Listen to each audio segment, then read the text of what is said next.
Welcome to Old Calm Historian, your serene sanctuary where the stories of the past gently unfold. Listen closely. The soft crackle of a warm fire blends perfectly with the calm background, creating a space that soothes your mind and eases your soul. With a gentle and comforting voice guiding you, let yourself drift through time, discovering forgotten tales and timeless memories in perfect tranquility. If this peaceful journey resonates with you, please subscribe and join our community of calm explorers. Now, take a deep breath, relax, and let the gentle fire and soothing stories carry you into the past. Introduction to Cleopatra and Egypt. The Nile flowed endlessly, its waters reflecting the brilliance of the Egyptian sun, golden and eternal. Along its banks, the city of Alexandria thrived, a center of trade, culture, and knowledge. Ships from across the Mediterranean and beyond docked in the bustling harbor, bringing goods, ideas, and ambitions from faraway lands. Amidst this grandeur stood the great library of Alexandria, a sanctuary of learning, where scrolls containing the wisdom of centuries lay stacked in carefully curated halls. Philosophers debated, scholars transcribed texts, astronomers mapped the heavens, and mathematicians calculated the world's mysteries. But amidst all this intellectual brilliance, one figure commanded attention not just by her presence, but by the power she wielded. Cleopatra VII, Queen of Egypt. Cleopatra, daughter of Ptolemy the Eurythene, was born into a world of opulence, intrigue, and unrelenting political struggle. The Ptolemaic dynasty, though Greek in origin, had ruled Egypt for generations, blending Hellenistic culture with ancient Egyptian traditions. Cleopatra was intelligent, politically astute, and ambitious, possessing a rare combination of charm, intellect, and audacity. From a young age, she displayed a keen understanding of diplomacy, languages, and strategy.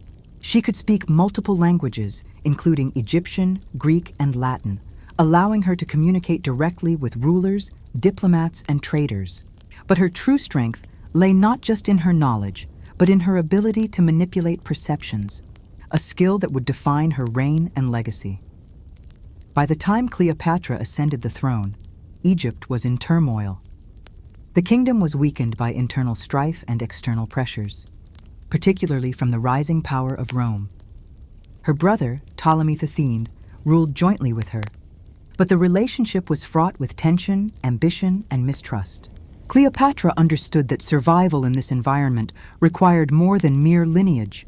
It demanded intelligence, courage, and above all, strategy.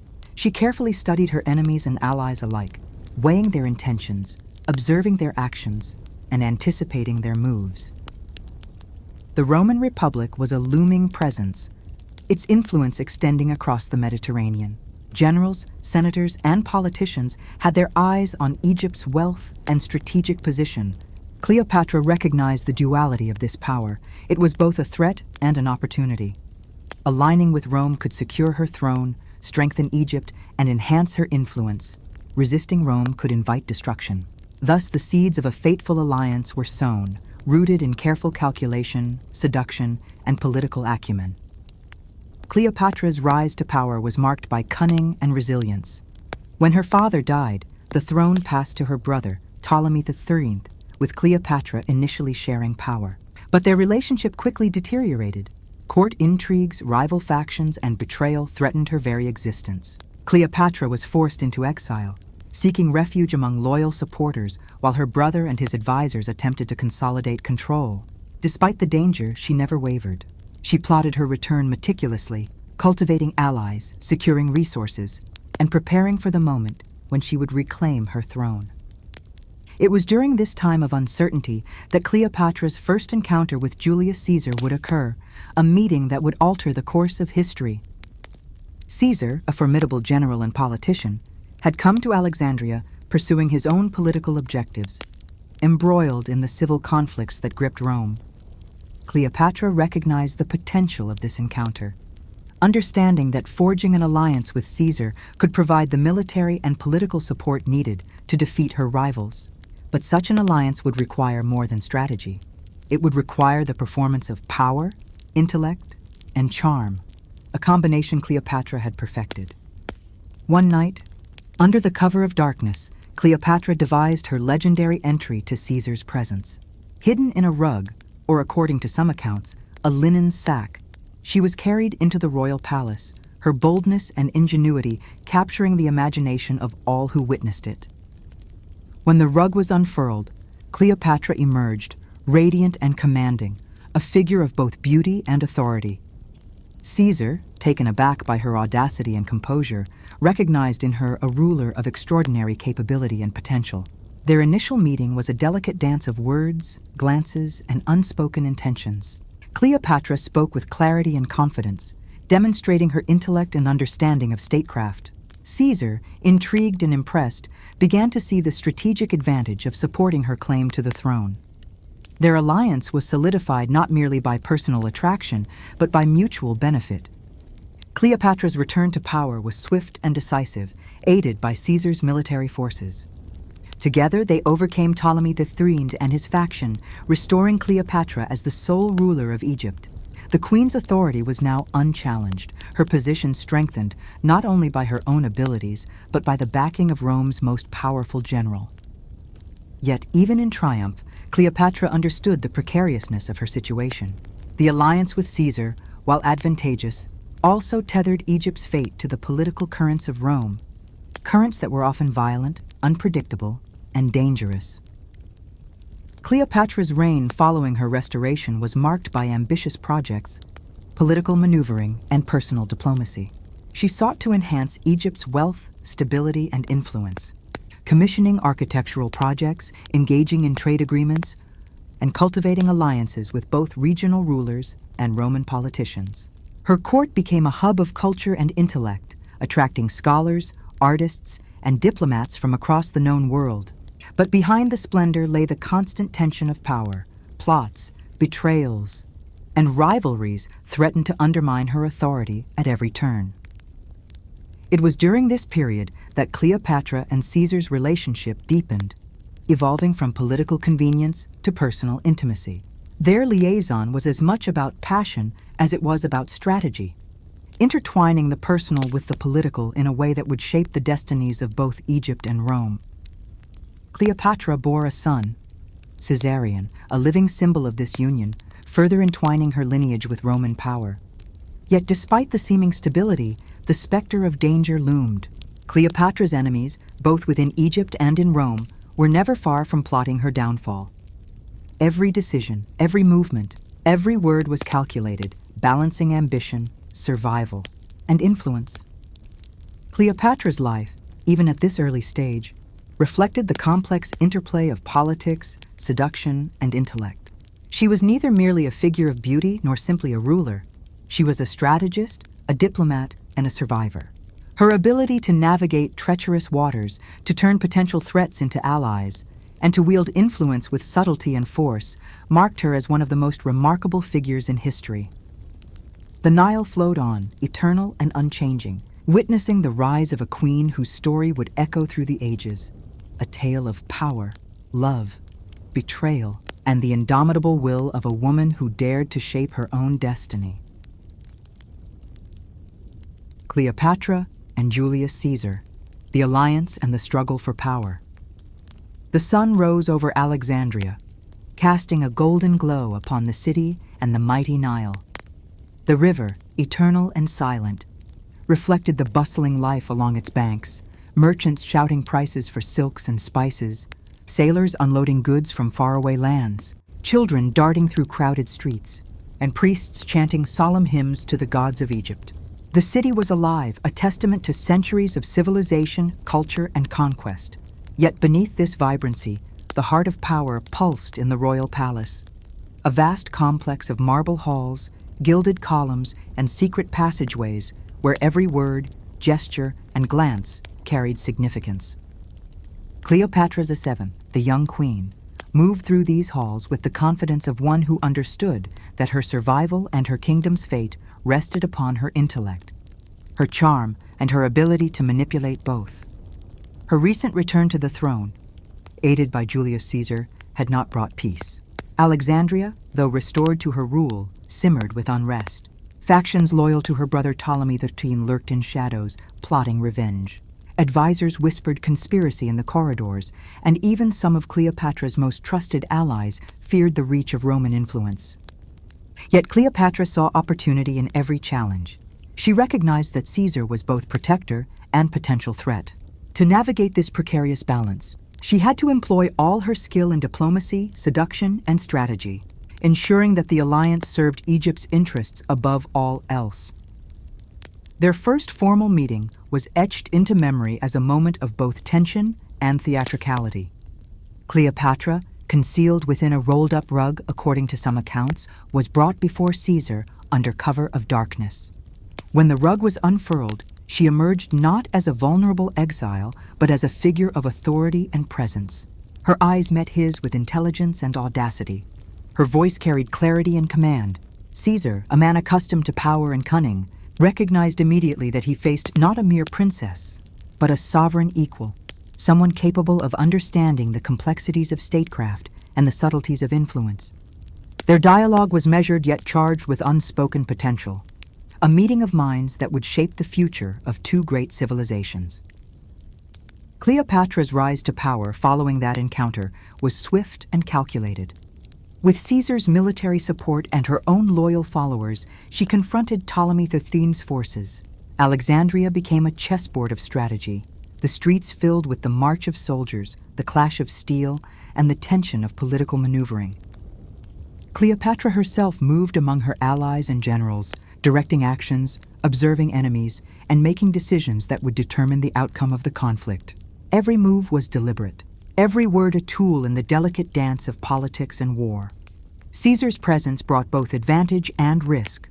While his army provided security and leverage, it also introduced the volatile dynamics of Roman politics into Egyptian affairs. Cleopatra had to navigate these waters carefully. Letters and envoys from Rome demanded attention. Factions within Caesar's circle had their own ambitions, and whispers of betrayal were never far away. Cleopatra, ever astute, used these dynamics to her benefit.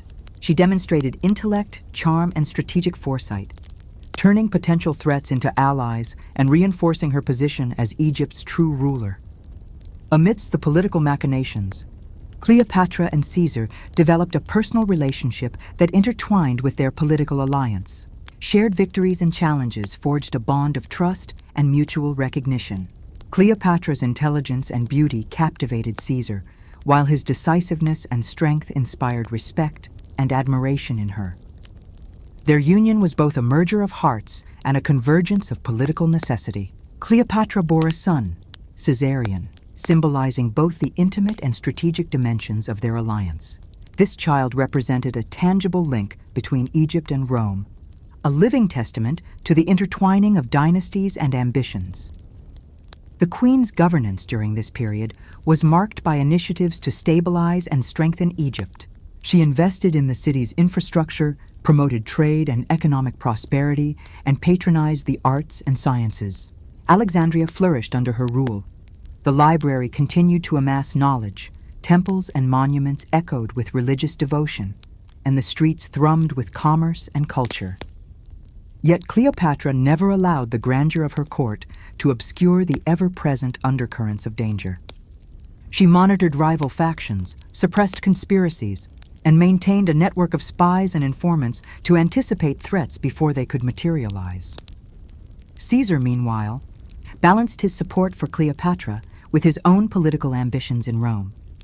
Their alliance required careful negotiation. Egypt's sovereignty needed to be preserved, while Caesar's interests had to be respected. Cleopatra's brilliance lay in her ability to navigate this duality.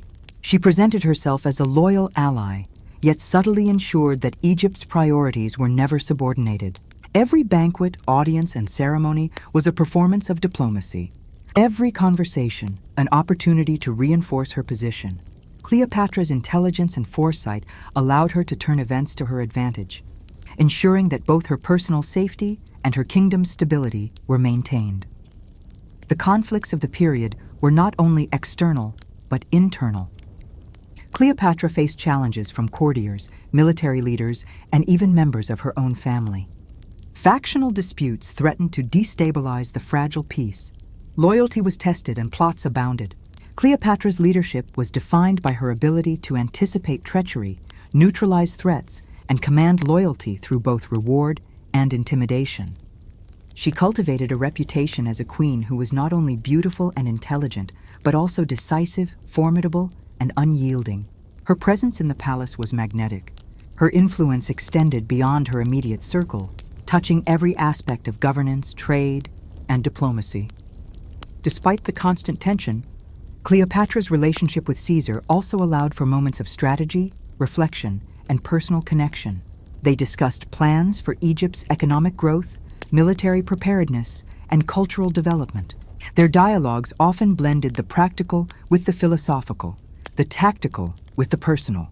Cleopatra's insights into regional politics, commerce, and diplomacy impressed Caesar and guided joint decisions.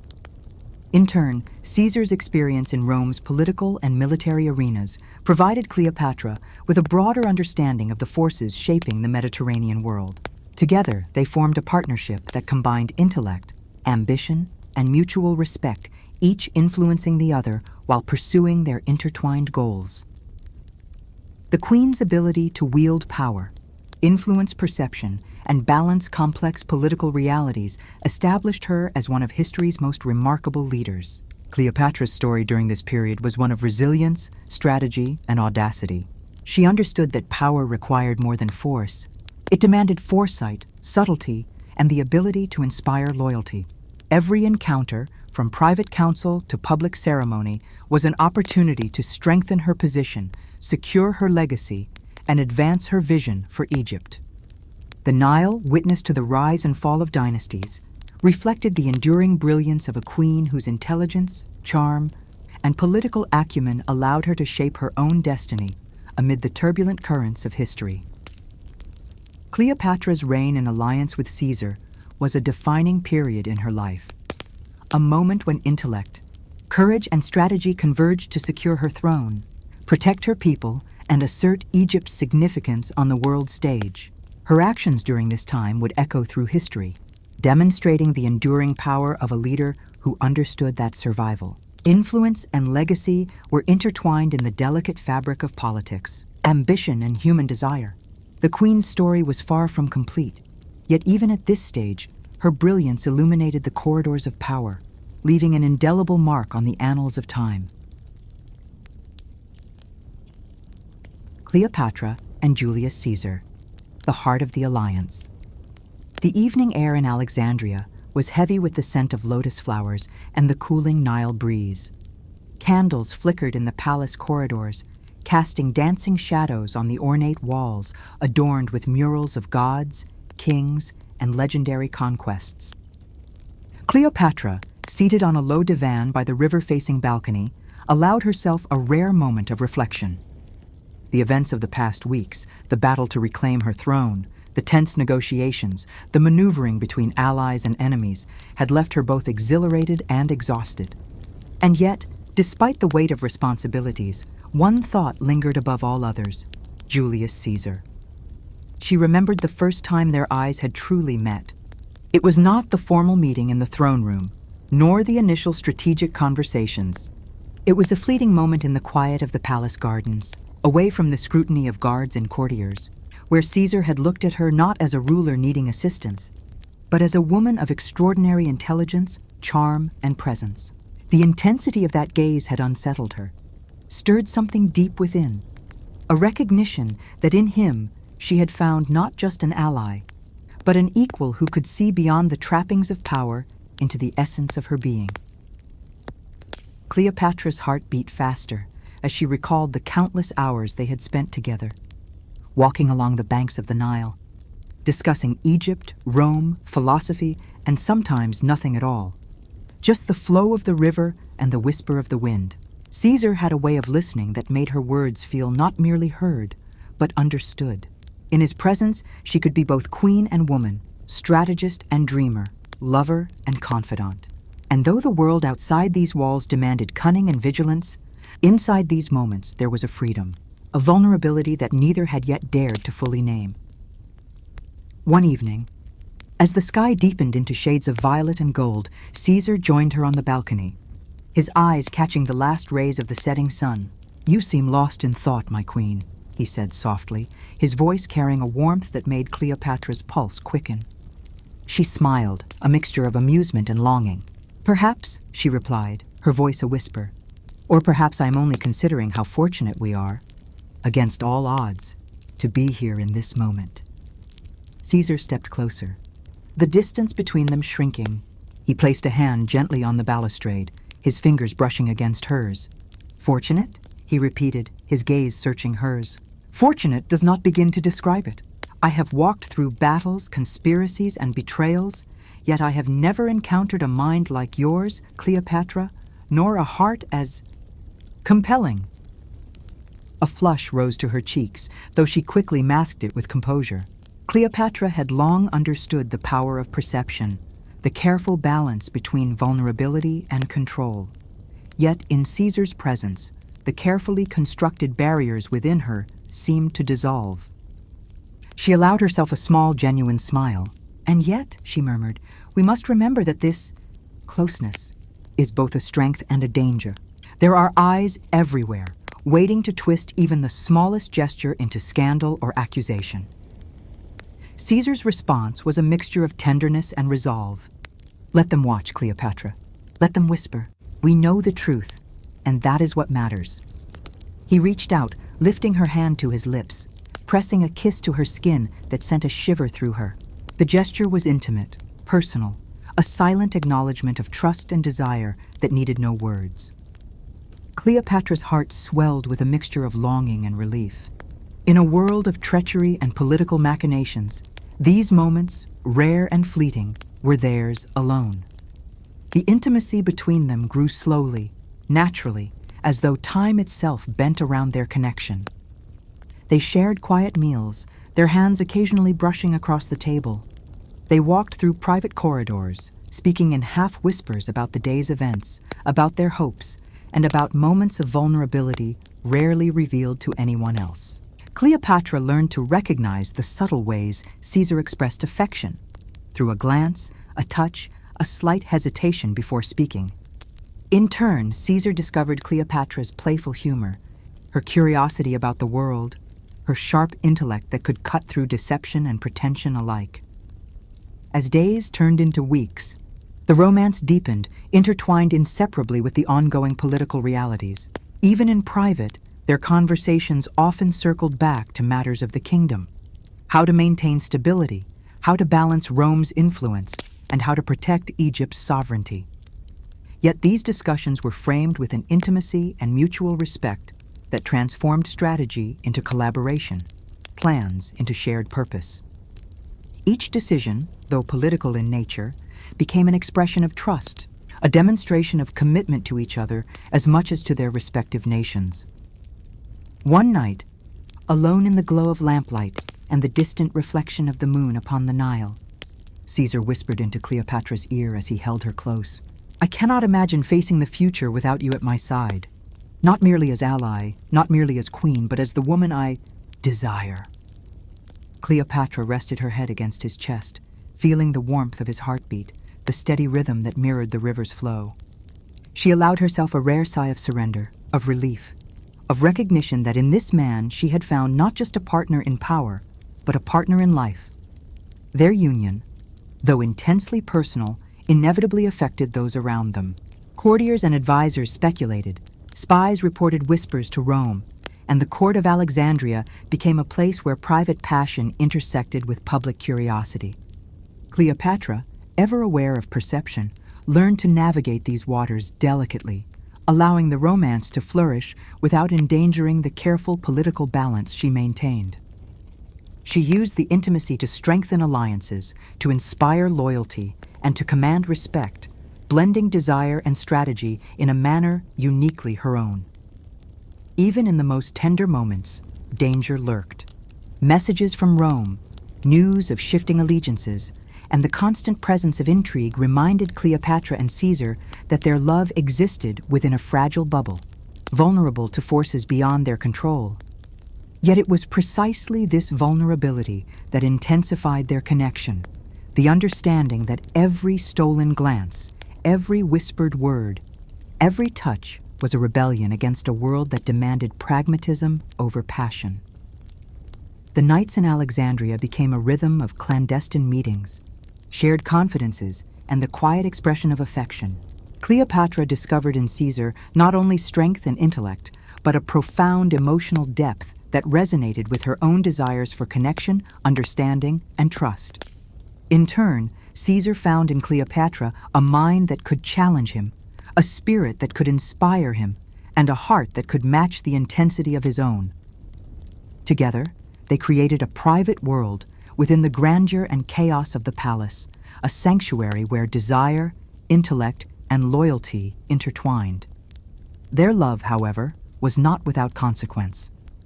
Every act of intimacy, every expression of devotion, was weighed against the realities of rule and diplomacy. Cleopatra, ever astute, knew that passion could be both a weapon and a vulnerability. She wielded it carefully, allowing her emotions to guide strategy without surrendering control. Caesar, equally aware, balanced his desire with prudence, recognizing that the world around them would always judge, scrutinize, and interfere. Yet neither allowed caution to diminish the depth of their connection. Rather, it intensified it, transforming every secret glance and private word into a potent affirmation of trust and allegiance. Cleopatra's nights with Caesar became legendary in their subtlety and intensity. In the soft glow of lamps, with the distant sounds of the Nile and the city as a backdrop, they explored the contours of intimacy that transcended mere physicality. Conversation, laughter, and shared reflection became as vital as touch, each interaction a testament to the complexity and depth of their bond. Cleopatra learned the cadence of Caesar's thoughts, the way his mind navigated problems, and the moments when his guard dropped to reveal vulnerability. Caesar discovered Cleopatra's nuances, the expressions that hinted at longing, the silences that spoke volumes, the brilliance that illuminated both her intellect and her spirit. Their relationship, a delicate balance of love and politics, passion and prudence, became the foundation for Cleopatra's reign and Caesar's influence in Egypt. In the quiet intimacy of their shared moments, strategies were conceived, alliances strengthened, and trust solidified. Yet above all, it was a love that defied the conventions of power, a love that existed in defiance of expectation, rumor, and danger. In each other, they found not only desire, but understanding, respect, and a rare sense of belonging, a connection that would endure through trials, betrayals, and the relentless passage of history. Cleopatra's grief and the awakening of new love. The city of Alexandria seemed to hold its breath, the air thick with the scent of burning incense and the subtle undertone of fear.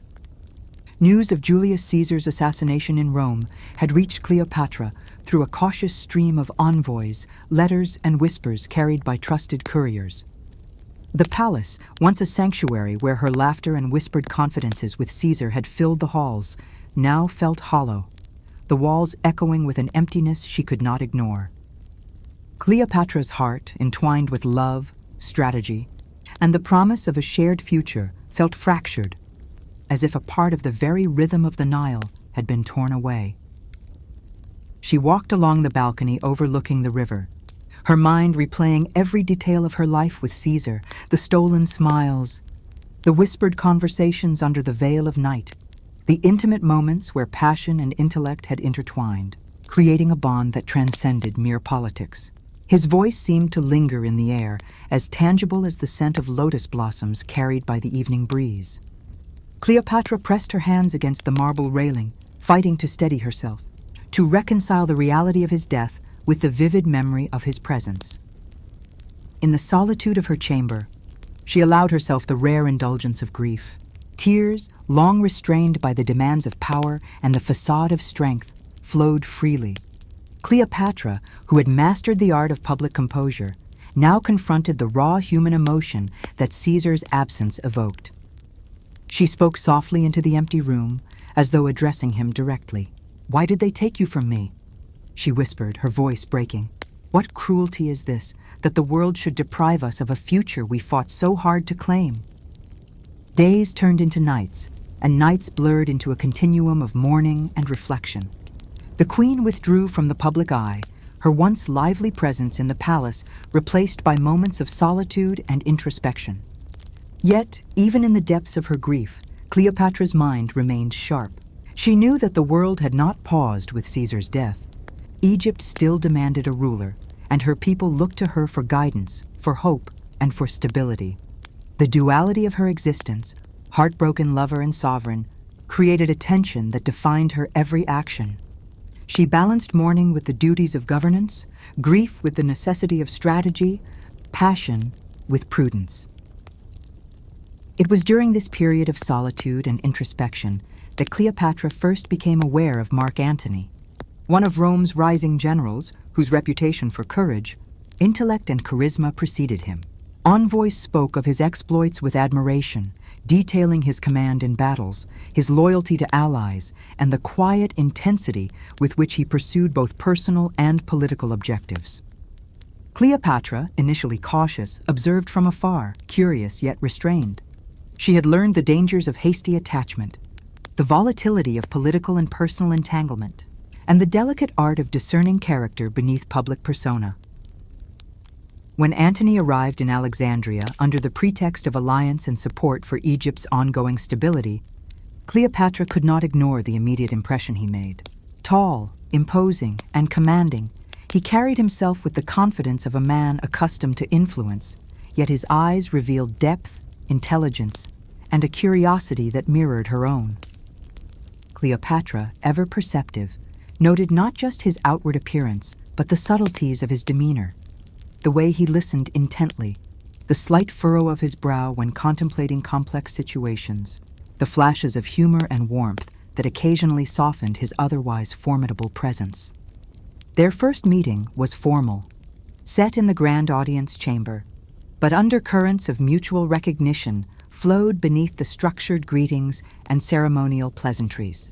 Cleopatra, still carrying the weight of grief for Caesar, approached Antony with measured poise. Yet she could not deny the spark of intrigue, a subtle pull toward the man who seemed to understand the delicate interplay of power, intellect, and ambition.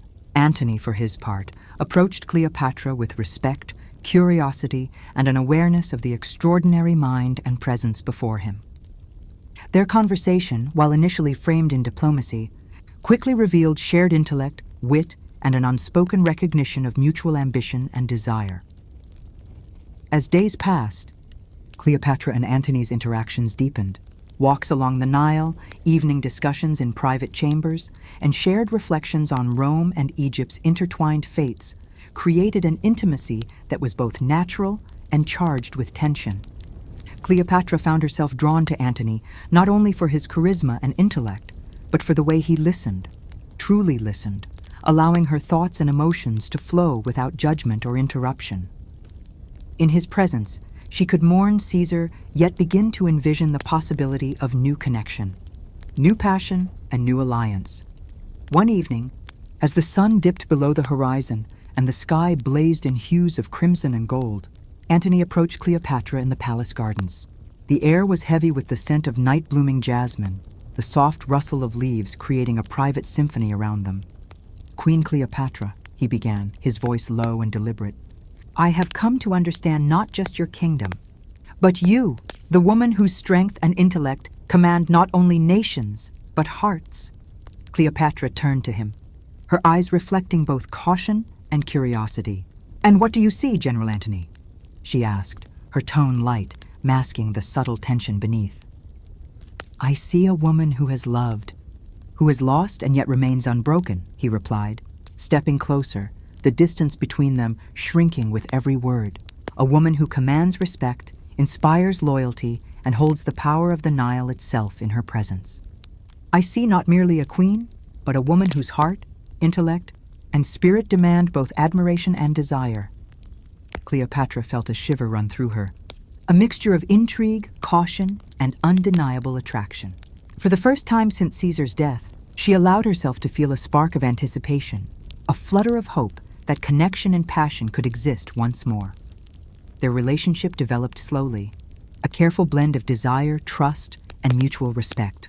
Cleopatra remained conscious of the delicate balance between personal attachment and the responsibilities of rule.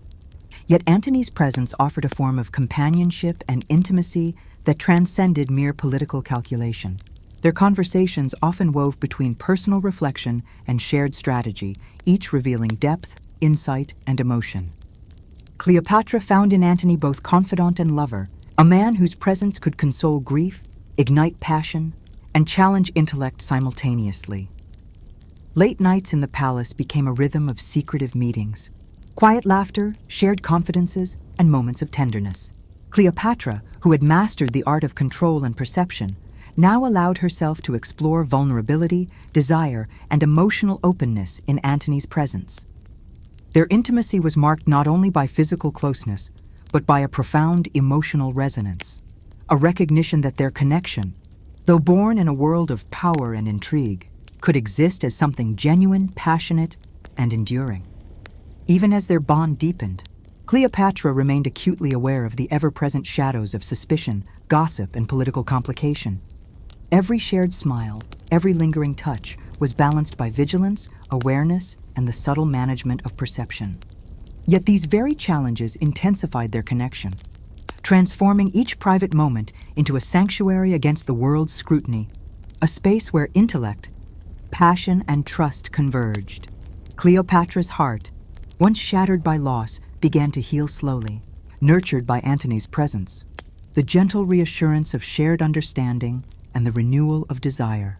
Together, they forged a relationship that intertwined love, strategy, and ambition, demonstrating that passion need not be sacrificed at the altar of power, but could instead become a source of strength, resilience, and inspiration. The Knights of Alexandria, illuminated by moonlight reflecting on the Nile, became witness to their union, a testament to the endurance of love, the subtle power of emotional connection, and the extraordinary capacity of Cleopatra to balance grief, desire, and sovereignty. In Antony, she discovered not only a lover, but a partner in life's complexities, a man whose intellect matched her own, whose passion mirrored hers, and whose presence offered solace, excitement, and challenge in equal measure. And so, Cleopatra's story continued, a queen navigating grief, rekindling passion, and embracing new love, all while remaining the indomitable sovereign of Egypt, her heart and her intellect guiding her through the turbulent waters of history, desire, and destiny. Cleopatra and Mark Antony, love in the shadows of power. The sun had begun its slow descent over Alexandria, casting a golden glow over the Nile, transforming its surface into a river of molten light. The city, alive with the clamor of trade and the murmur of palace intrigue, seemed almost to fade into the distance as Cleopatra walked along the private terrace of her chambers. Every breath of the warm evening air, scented with the jasmine and lotus blossoms of the palace gardens, seemed to whisper the presence of Antony, whose shadow had become intertwined with hers in ways both thrilling and terrifying. Cleopatra's thoughts lingered on the moments of their earlier encounters, the first meeting of their minds, the spark of curiosity and recognition, the gentle tension that had blossomed into mutual fascination. She could still recall the brush of Antony's hand against hers, the subtle warmth of his gaze, the words spoken in quiet corridors and under moonlit skies. Every memory carried with it a mixture of longing and desire, tempered by the understanding that their bond existed in the delicate space between intimacy and secrecy, passion and prudence. As Antony approached the terrace, the sound of his footsteps on the marble softened by the cushions and rugs laid out for evening conversation, Cleopatra felt a rush of anticipation. He paused a step behind her, allowing her a moment before speaking, his voice low and resonant. "Cleopatra," he said almost reverently, "the city is vibrant tonight, but it pales beside the presence of you here." She turned, letting her eyes meet his, and for a brief heartbeat, the weight of the palace, the responsibilities of sovereignty, and the shadows of Rome's distant intrigues melted away. "You flatter me, Antony," she replied, though her voice betrayed the tremor of excitement that coursed through her. "Flattery is dangerous in these halls. she added with a playful lift of her brow. "But tonight I will allow it."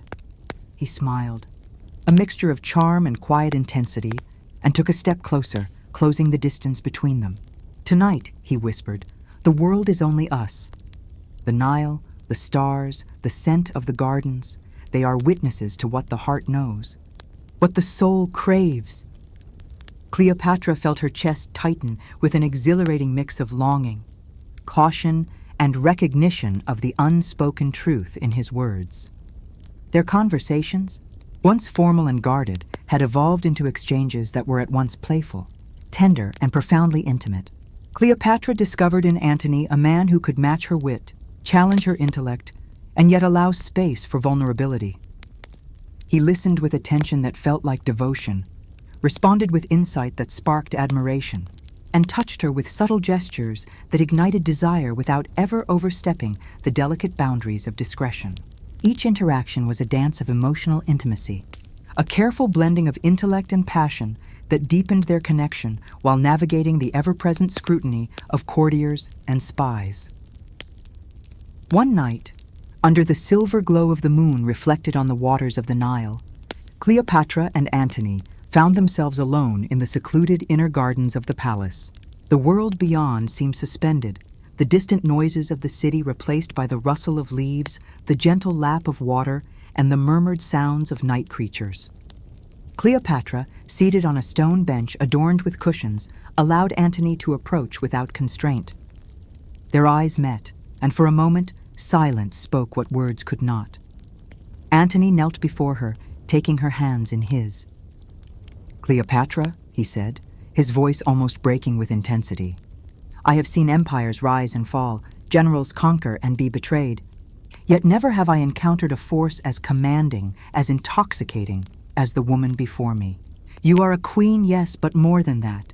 You are a heart, a mind, a spirit that draws me wholly." Cleopatra's breath caught, her heart thudding against her ribs.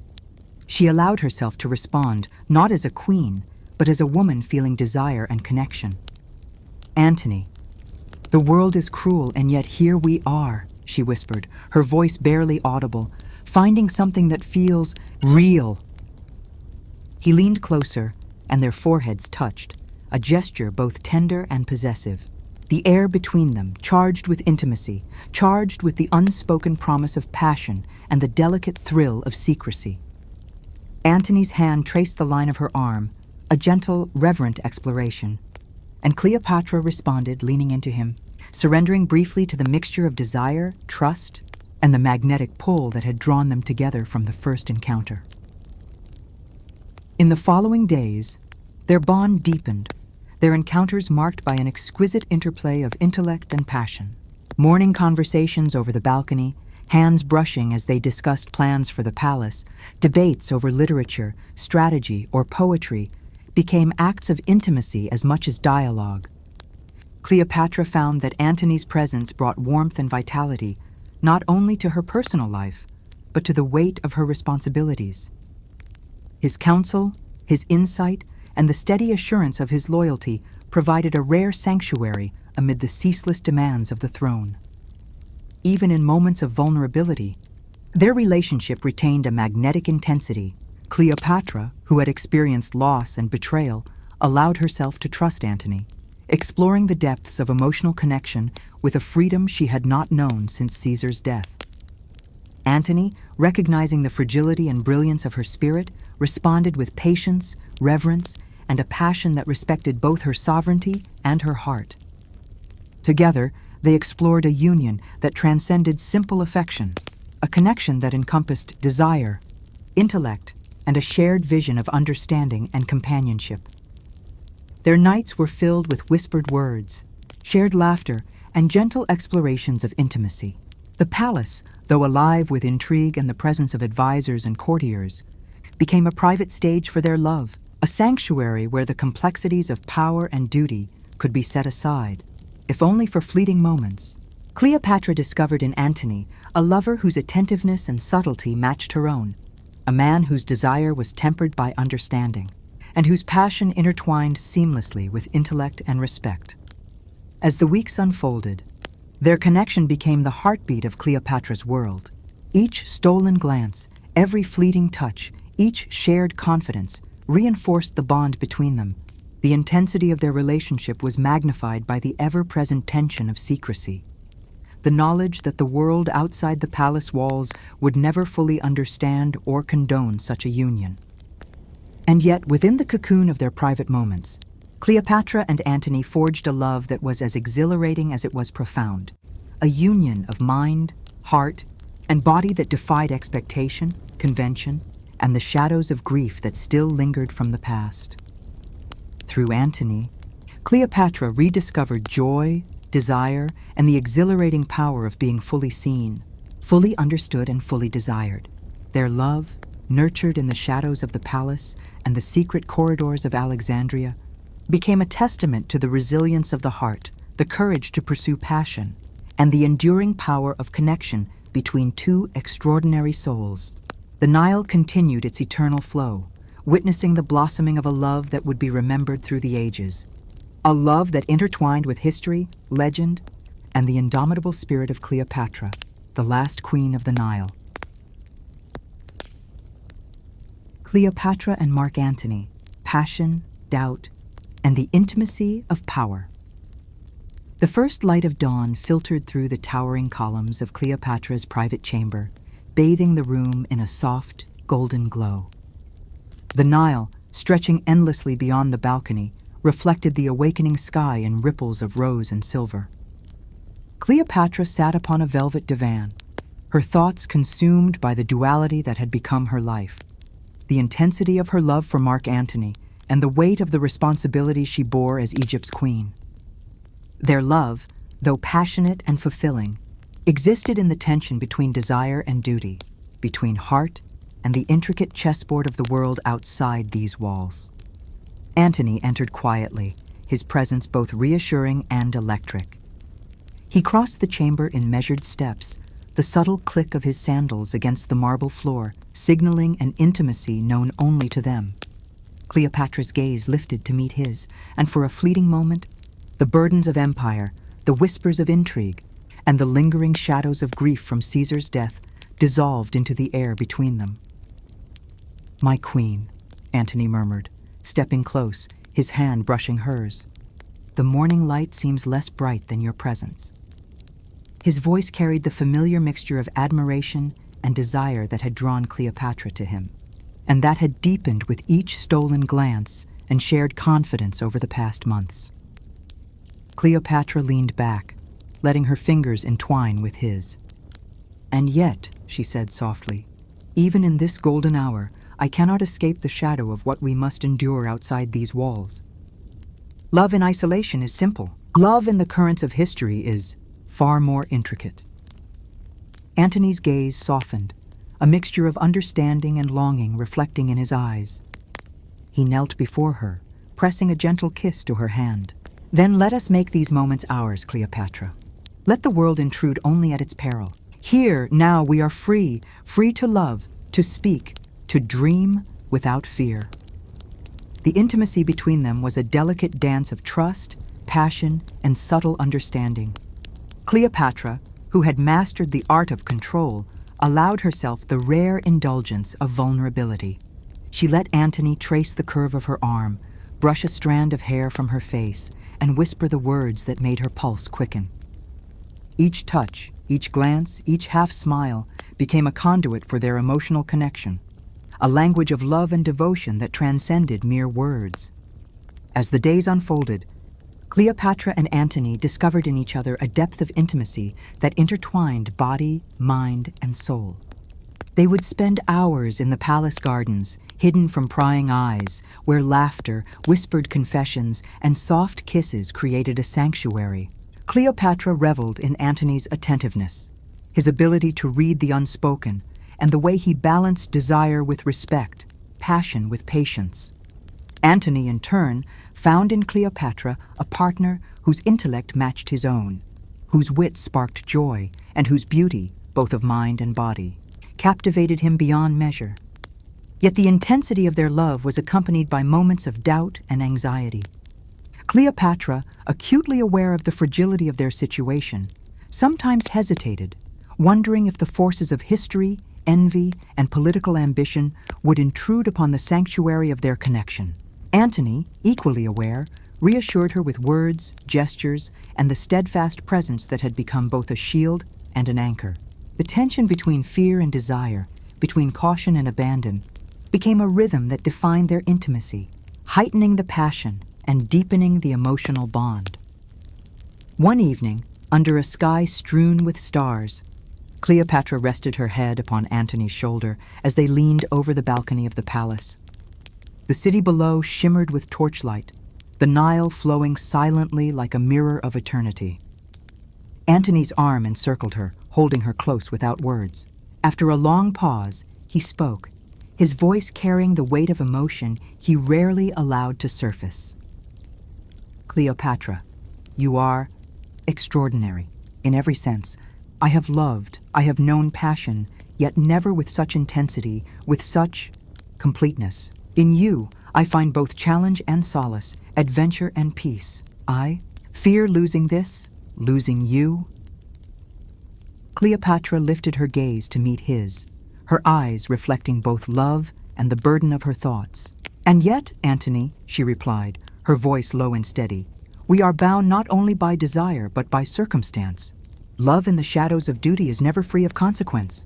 I fear not you, but the world that watches, that judges, that waits for us to falter. He pressed a kiss to her temple, gentle and deliberate. Then let us make our own world, however brief, however fragile. Let us love with abandon here, in the moments that are ours alone. Tomorrow, we face what must be faced. But tonight, Cleopatra, let us exist only for each other. That night, the palace became a sanctuary of whispered words, stolen touches, and the deepening of emotional and physical intimacy. Cleopatra, who had once known loss, grief, and betrayal, discovered in Antony a lover whose understanding and tenderness allowed her to fully inhabit the space of desire. Antony, whose life had been a succession of battles and political maneuvering, found in Cleopatra a refuge, a woman whose mind, body, and soul resonated with his own. Their connection grew not merely from passion, but from shared vulnerability. Cleopatra confided in Antony her deepest fears, the lingering grief for Caesar, the weight of ruling Egypt, and the fear that love could never survive the machinations of the outside world. Antony, in turn, revealed glimpses of his inner doubts, his hopes, and the moments when his heart was shaken by the enormity of history and the impermanence of human life. Through these confessions, their intimacy transcended the physical, becoming a profound merging of spirit and heart. Even amidst the stolen serenity of their nights together, Cleopatra and Antony's love remained a force of strength, a source of courage and comfort. In the tender caress of a hand, the reassuring squeeze of a shoulder, the shared laughter that echoed softly through palace corridors, they discovered resilience, hope, and the power to endure both passion and duty simultaneously. The Nile, eternal and observing, mirrored the fluidity and depth of their bond, sometimes calm, sometimes turbulent, always carrying the reflection of their intertwined fates. Cleopatra's heart, once fractured by grief and uncertainty, healed in the presence of Antony's love. Yet she remained ever vigilant, aware that the world outside the palace walls was relentless, that jealousy, envy, and ambition would challenge even the most profound connection. And so their love became both a sanctuary and a strategy, a force that sustained them, inspired courage, and reminded them that in the midst of history's turbulence, the heart could still claim its own victories. Together, Cleopatra and Antony navigated the delicate interplay of desire, trust, and the subtle pressures of duty.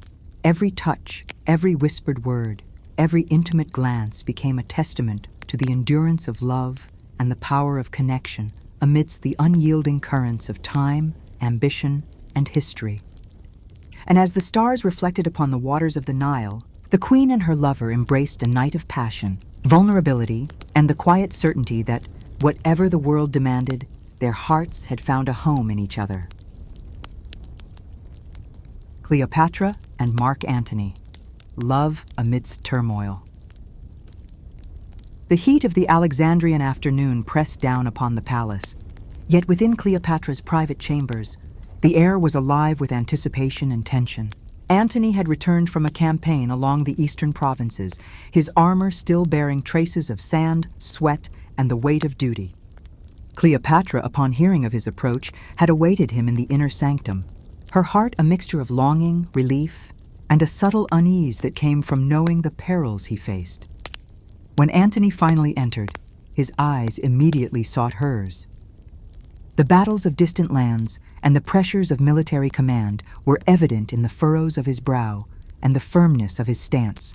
Yet the moment their eyes met, the fatigue melted into the warmth of reunion. Cleopatra stepped forward, her hands reaching out instinctively, her lips parting in a smile that conveyed more than words ever could.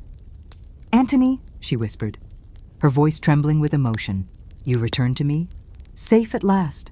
Antony closed the distance between them, capturing her hands in his, holding them as though anchoring himself as much as her. "Cleopatra," he murmured, his voice thick with exhaustion and emotion. "Every mile, every battle, every sleepless night, I endured it all for the certainty that I would find you waiting, that your presence would be the harbor to my wandering heart." The intensity of their reunion ignited a fire between them, a convergence of longing, relief, and desire that had been simmering beneath the surface for weeks. Cleopatra, who had maintained a poised composure in Antony's absence, now allowed herself to be wholly vulnerable, pressing her body against his, feeling the heat of his skin, the rhythm of his breath, and the reassuring weight of his arms encircling her. Antony's hands traced the contours of her face and shoulders with reverence and need, each touch both a declaration of love and an act of devotion. Their conversations that evening, initially dominated by accounts of campaigns, news from Rome, and the movements of allies and enemies, soon gave way to more personal expressions. Antony spoke of moments of fear and courage, of nights spent contemplating life and mortality, and of the unyielding thought of Cleopatra that had sustained him. Cleopatra responded with words of longing, reflection on her own fears and hopes, and the reassurance that her heart had remained faithful, waiting for his return. Every word, every glance, every gesture deepened the intimacy between them, weaving a tapestry of love interlaced with the knowledge of danger and uncertainty. As twilight descended, the chambers became a sanctuary of whispered confessions and soft laughter. Cleopatra's fingers brushed through Antony's hair, and he pressed his forehead against hers, inhaling the familiar scent that had become a balm to his weary spirit. "You are the sun of my world, Cleopatra," he murmured, "the only certainty in a realm of chaos. Without you I am lost. With you I am whole." Cleopatra's lips curved into a soft smile, tinged with both affection and playful challenge. "And you, Antony, are the river that carries my heart, steady yet powerful, relentless yet nurturing. Together we navigate currents that could destroy lesser souls. Yet here we stand, stronger for it. Their love, nurtured in secrecy and tempered by the ever-present pressures of duty and politics, became a force of resilience. In each other, they found not only desire, but solace, a sanctuary from the world's relentless scrutiny. Their nights were marked by explorations of passion that transcended the physical, intertwining emotional vulnerability with longing, intellect with intuition. Cleopatra reveled in Antony's attentiveness, the subtle ways he conveyed care and understanding through touch, glance, and word. Antony found in Cleopatra a spirit that challenged him, inspired him, and offered the depth of connection he had never known. Even amidst the intensity of their personal connection, the shadow of external pressures remained. Reports from Rome, movements of enemies, and the expectations of allies constantly reminded them that their sanctuary was temporary, that love existed within a fragile bubble surrounded by the currents of history. Cleopatra, ever perceptive, used their intimacy as a source of strength, drawing from it the courage to face the demands of rule and to navigate the complexities of alliance with Antony. The couple's shared nights often began with gentle conversation, slowly giving way to touches, kisses, and whispered words of devotion. Every caress, every sigh, Every stolen moment became a testament to their bond, a refuge in which vulnerability was safe and desire was celebrated. Cleopatra, who had known grief and loss, now experienced love that was profound, consuming, and sustaining. Antony, whose life had been defined by ambition and conquest, found in Cleopatra a love that humbled, invigorated, and completed him. One particularly warm night, as the Nile shimmered under the moonlight and the gardens echoed with the rustle of leaves and distant nocturnal calls, Antony and Cleopatra retreated to a secluded pavilion. There, away from the eyes of the court, they spoke of dreams, fears, and desires, exploring not only the depths of intimacy, but the contours of trust. Antony's hand lingered upon Cleopatra's cheek, tracing the line of her jaw, the curve of her lips, as he murmured promises of devotion and fidelity. Cleopatra responded with equal tenderness, her hands exploring the lines of his face, the strength of his shoulders, and the cadence of his heartbeat, each touch a declaration of both love and unity. Their relationship was not merely physical, but an intricate intertwining of minds, hearts, and spirits. In private, they debated philosophy, history, and the nature of power. They laughed at shared memories and plans for the future. They whispered secrets and fears that had no audience beyond each other. Every encounter reinforced the profound depth of their connection, a bond that thrived despite, or perhaps because of, the pressures surrounding them. The intensity of their love was magnified by the awareness of its fragility. Cleopatra, who had survived loss and betrayal, approached their union with both passion and caution, ensuring that their bond would endure not only the temptations of desire, but the demands of circumstance. Antony, equally aware, balanced boldness with sensitivity, ensuring that every expression of affection and intimacy strengthened trust rather than jeopardizing it. Their love became a dance of passion, intellect, and emotional nuance, a testament to the resilience of the heart in the midst of history's turbulence. Through their shared intimacy, Cleopatra discovered a source of strength that reinforced her sovereignty, while Antony found in her presence the courage to confront battles, both personal and political. Their nights together, illuminated by moonlight reflecting on the Nile, became both sanctuary and revelation, a space where desire, intellect, and mutual admiration converged. Each kiss, each whispered word, each lingering embrace was both celebration and affirmation, that in a world of uncertainty, they had found certainty in each other. And so, amid the turmoil of external pressures, the constant threat of intrigue, and the weight of legacy, Cleopatra and Antony nurtured a love that was as deep as it was passionate, as tender as it was consuming. The Nile bore witness to their devotion. The palace walls echoed with their laughter and whispered vows, and the night sky reflected the stars that had silently observed generations of rulers, now witnessing the unfolding of a love that would echo through history. In Antony, Cleopatra had found more than a lover. She had found a partner in heart, spirit, and destiny, a presence that transformed grief into hope, desire into sanctuary, and passion into enduring strength. Cleopatra and Mark Antony, the passion before the storm. The horizon burned with the first glimmers of dawn as Cleopatra stood upon the terrace overlooking the Nile. The air was thick with the scent of incense and the faint trace of salt from the river, carrying memories of past nights, whispered promises, and the weight of choices that neither time nor love could fully erase. Antony was approaching, returning from yet another skirmish along distant borders, his armor bearing the dust of travel and the exhaustion of command. Yet in his eyes, Cleopatra saw the familiar glimmer, the fire that had drawn her heart to him, the tenderness that had soothed her grief, and the longing that matched her own. Antony crossed the terrace with measured steps, each one drawing him closer not just physically, but emotionally, into the space where their love had deepened beyond all bounds. Cleopatra turned to meet him, her hands lifting instinctively to his chest, feeling the steady beat of his heart beneath the protective layer of armor and duty. "You returned," she breathed, "and I am grateful. The world has been relentless in your absence, yet here you are, whole, and mine again." His hand lifted to cup her face, tracing the lines of her jaw with reverence, memorizing the familiar curve of her lips. "Cleopatra," he said softly.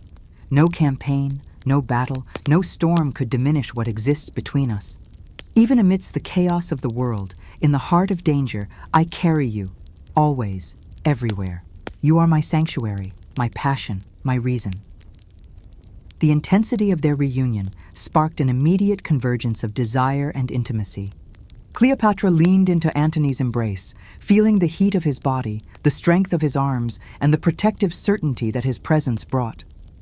Their kisses were both tender and urgent, a delicate balance of passion restrained by the awareness of fragile circumstances. Every touch conveyed love, longing, and the recognition of fleeting moments that history might never permit them to fully own. Even in these stolen moments, conversation intertwined with intimacy. Cleopatra spoke of her fears, the shadow of Caesar's death still lingering like a quiet echo, and the uncertainties that Antony's campaigns imposed upon the kingdom. Antony, listening intently, offered words of reassurance, intertwining strategy with emotional connection, blending the language of governance with the language of desire. Their dialogue became a dance, each response deepening trust, each gesture reinforcing devotion. In the evenings, under the silver glow of the moon, they explored the full dimensions of their intimacy. Cleopatra allowed herself to be vulnerable, sharing dreams, doubts, and unspoken longings. Antony responded with equal openness, revealing the burdens he carried as both lover and commander, the pressure of expectation and duty balanced with the undeniable need for connection and affection. Every whispered word, every caress, became a testament to their resilience as lovers, a sanctuary against the relentless tide of the world. The palace gardens became a theater of passion and reflection. Walks along the Nile at dusk, hands brushing, eyes locking in silent communication, whispered confessions under the veil of night, all wove the fabric of a bond that was as much emotional as it was physical. Cleopatra discovered in Antony a depth of understanding and tenderness that transcended mere desire. A man who could hold her grief, her fear, her longing, and her joy simultaneously. Antony found in Cleopatra a partner whose intellect, spirit, and beauty demanded not only admiration, but also complete devotion. Yet even in these intimate moments, the shadow of the impending storm loomed. Rumors from Rome, the shifting allegiances of allies, and the anticipation of conflicts beyond the river's edge reminded them that their sanctuary was fragile. Cleopatra, ever vigilant, balanced love with foresight, passion with prudence, ensuring that every expression of intimacy strengthened rather than endangered their bond. Antony, equally aware, harmonized desire with restraint, honoring both the sanctity of their love and the reality of the world around them. One particularly quiet night, Cleopatra and Antony sat by the Nile, the water reflecting stars and moonlight in shimmering silver patterns. Antony's hand rested upon Cleopatra's, fingers entwined, conveying both reassurance and desire. "I fear for what is to come," he admitted, voice low, carrying the weight of foreknowledge and love. "Yet in you, I find the courage to face it, to endure it. Your presence steadies me in ways no battlefield ever could." Cleopatra, resting her head against his shoulder, whispered back, "And I, Antony, find in you the strength to surrender, to trust, to feel fully. Love, in the midst of peril, is sharper, more vibrant, more alive. It reminds us that even in chaos, we are human, capable of joy, connection, and defiance."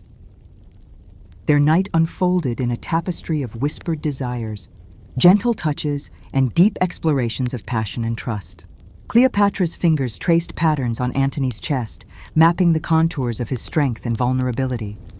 Antony's lips followed with reverence, exploring the planes of her skin with the same care, attention, and devotion he gave her heart and mind. Each caress was both reassurance and declaration, each sigh both a promise and a confession. In the following days, their bond strengthened further. Shared laughter, secret glances, fleeting touches in the corridors of the palace, and private dinners under candlelight became rituals that reinforced their connection. Cleopatra reveled in Antony's attentiveness, the subtle ways he conveyed care, understanding, and unspoken devotion. Antony, in turn, cherished Cleopatra's brilliance, wit, and the combination of strength and tenderness that made her irresistible. Their love became a fortress of emotional and physical intimacy, a realm apart from the scrutiny and demands of the outside world. Even when duties called and campaigns demanded Antony's presence, their hearts remained tethered. Letters, secret meetings, and stolen moments sustained their connection, each interaction a reaffirmation of the love that had grown resilient in the shadows of peril and power. Cleopatra, once haunted by grief and loss, now experienced love renewed, intensified, and sanctified by the awareness of mortality, danger, and the transient nature of all worldly concerns. The Nile, witness to centuries of human drama, reflected their devotion in its silent flow. The stars, indifferent yet eternal, seemed to recognize the extraordinary passion that unfolded under their watch. Cleopatra and Antony, entwined in love and desire, in intellect and emotional resonance, embraced the night as if it were the only eternity they could claim. Every touch, every word, every glance was both a rebellion against fate and an affirmation of the depth of connection two extraordinary souls could achieve. And so, as the dawn approached once more, Cleopatra and Antony found solace in each other's arms, hearts aligned, passions intertwined, and spirits fortified. In the fleeting hours of intimacy before the world intruded again, they experienced a love that transcended fear, duty, and the relentless currents of history, a love as enduring and vital as the Nile itself, a love that would echo through time as the story of Cleopatra, the last queen of the Nile and the man who loved her with a devotion unmatched. Cleopatra and Mark Antony, love in the eye of the storm. The city of Alexandria, normally a tapestry of sunlit splendor, now seemed cloaked in tension and anticipation. The distant echoes of marching legions and the low murmur of strategists filled the air. Yet within the walls of the royal palace, another kind of storm raged, one of hearts entwined, of longing, and of the desperate intensity of love that dared to exist amidst the chaos of duty and war. Cleopatra moved through her chambers, her thoughts a blend of desire, fear, and determination. Every heartbeat reminded her of Antony, of the love they shared, and of the trials that history had set before them. Antony entered silently, his armor still bearing the dust of distant campaigns, his expression a mixture of fatigue and unspoken longing. Cleopatra's heart leapt at the sight of him. The world outside, the whispers of spies, the machinations of Rome, the tension of impending conflict, vanished for a fleeting moment as their eyes locked. "You return," she whispered, stepping forward, her fingers brushing his. "And still, the weight of everything seems lighter when you are near." Antony's hands cupped her face, his thumbs tracing the familiar lines, memorizing the contours as if to anchor himself against the storm. "Cleopatra," he murmured, his voice thick with emotion, "every battle I have fought, every peril I have faced, was endured with the hope of returning to you. You are my harbor in this tempest, my solace, my only certainty." Their reunion ignited a conflagration of passion. Cleopatra leaned into him, letting the tension and longing of months spent apart dissolve into a torrent of desire.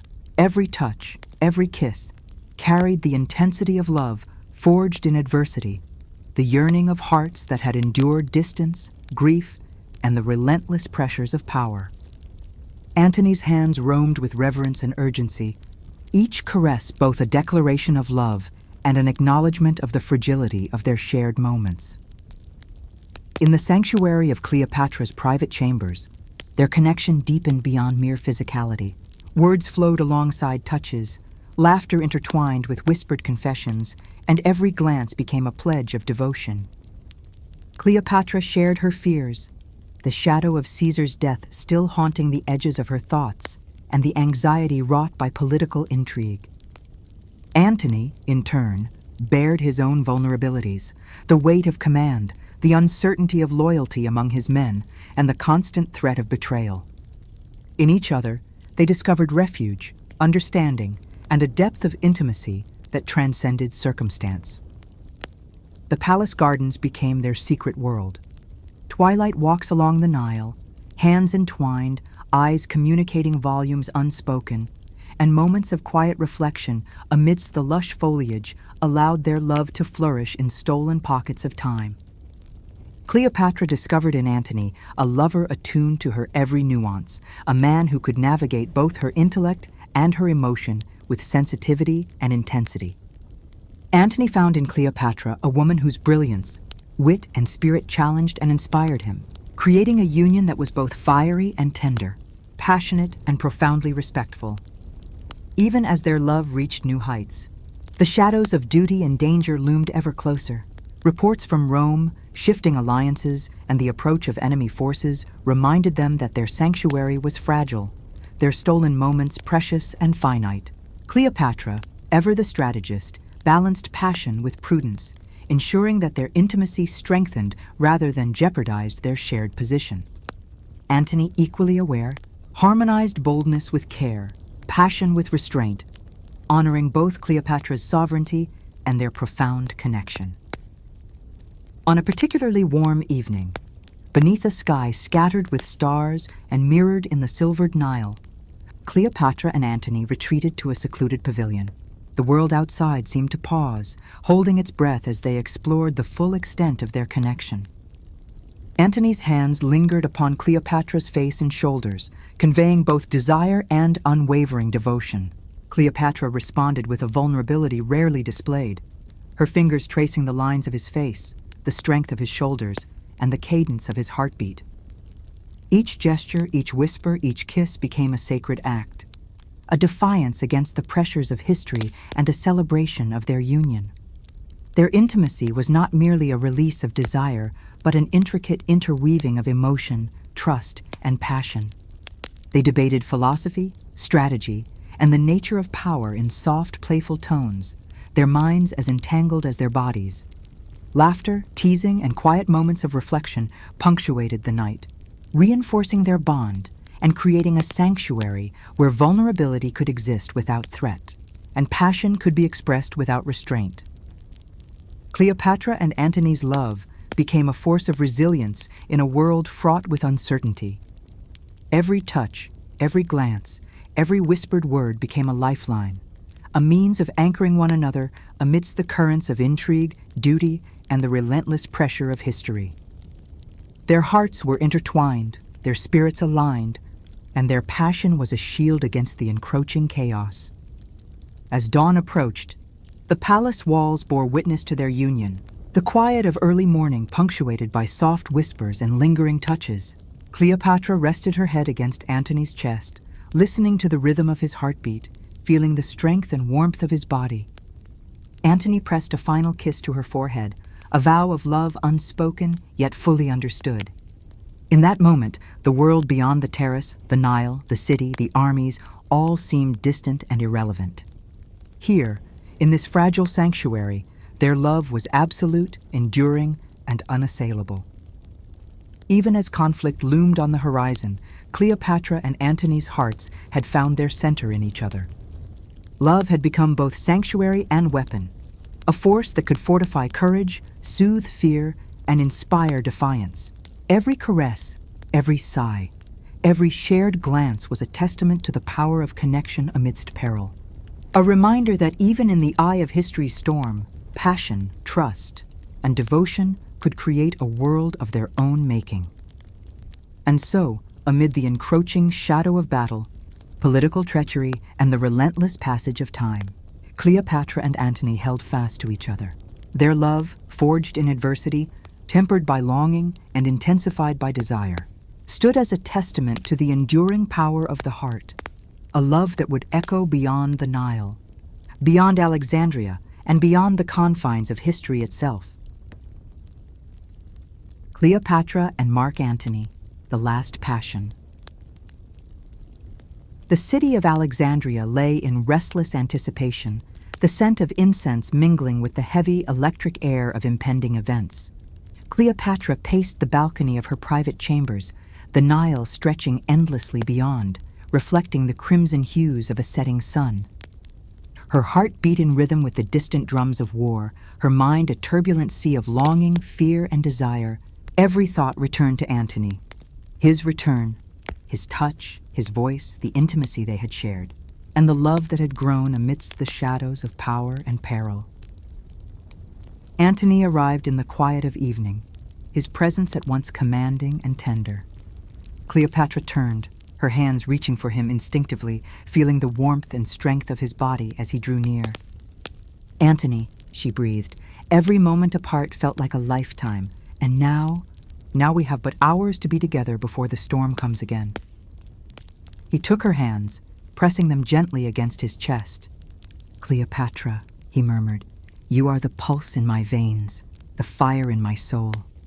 Whatever battles await, whatever fate may bring, know that in these moments, you are mine, and I am yours." Their reunion ignited a conflagration of passion unparalleled by any they had known before.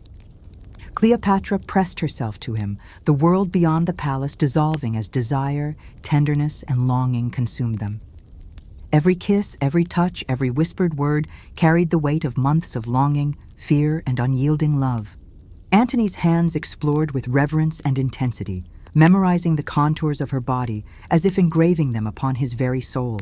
Cleopatra responded with equal ardor, surrendering to the intensity of a love that had survived distance, grief, and the relentless demands of history. Hours passed in a symphony of whispered confessions, laughter, and soft sighs, their intimacy transcending mere physicality to reach the realm of the spiritual and emotional. Cleopatra confided her deepest fears, the uncertainty of Antony's campaigns, the dangers that surrounded them, and the fragility of the fleeting moments they could claim. Antony, in turn, revealed his own vulnerabilities, the weight of command, and the knowledge that every decision carried consequences far beyond their personal desires. Yet, in each other's arms, they found courage, solace, and an unshakable bond that neither time nor circumstance could sever. The palace gardens became a stage for their clandestine love. Moonlight reflected upon the rippling waters of the Nile, shadows of ancient statues casting their silent witness to the unfolding drama. Cleopatra and Antony moved among the flowers, their hands intertwined, their whispered words and secret smiles painting a portrait of love that defied both time and peril. Antony's lips traced the line of her neck with a gentleness that belied the storm outside, and Cleopatra responded with murmured promises, fingers tracing the strength of his arms, the curve of his back, the warmth of his presence. In the hours before dawn, they retreated to the inner pavilion, a secluded haven where desire, intellect, and vulnerability converged. Cleopatra rested against Antony's chest, listening to the steady beat of his heart, feeling the security and intensity of his embrace. Antony pressed soft kisses along her forehead, shoulders, and hands, each one a declaration of devotion and a reminder of the preciousness of their time together. Their love was a tapestry woven from moments of passion, tenderness, and shared understanding. Each glance, touch, and whispered word was imbued with the depth of connection forged over months of intimacy, struggle, and mutual respect. Cleopatra discovered in Antony a lover attuned to every nuance of her mind and body, a partner capable of matching her brilliance, wit, and passion. Antony found in Cleopatra a sanctuary, a spark, and a love that made him fearless, tender, and wholly alive. Yet even in the sanctuary of intimacy, the shadow of fate loomed. Reports of impending battles, the shifting allegiances of Rome, and the ever-watchful eyes of spies reminded them that their time was finite, that history demanded both courage and separation. Cleopatra, though aware of these pressures, allowed herself to surrender to Antony, embracing the full spectrum of passion and vulnerability. Antony, ever protective yet consumed by desire, held her close, ensuring that every caress and whispered vow reinforced the strength and permanence of their bond.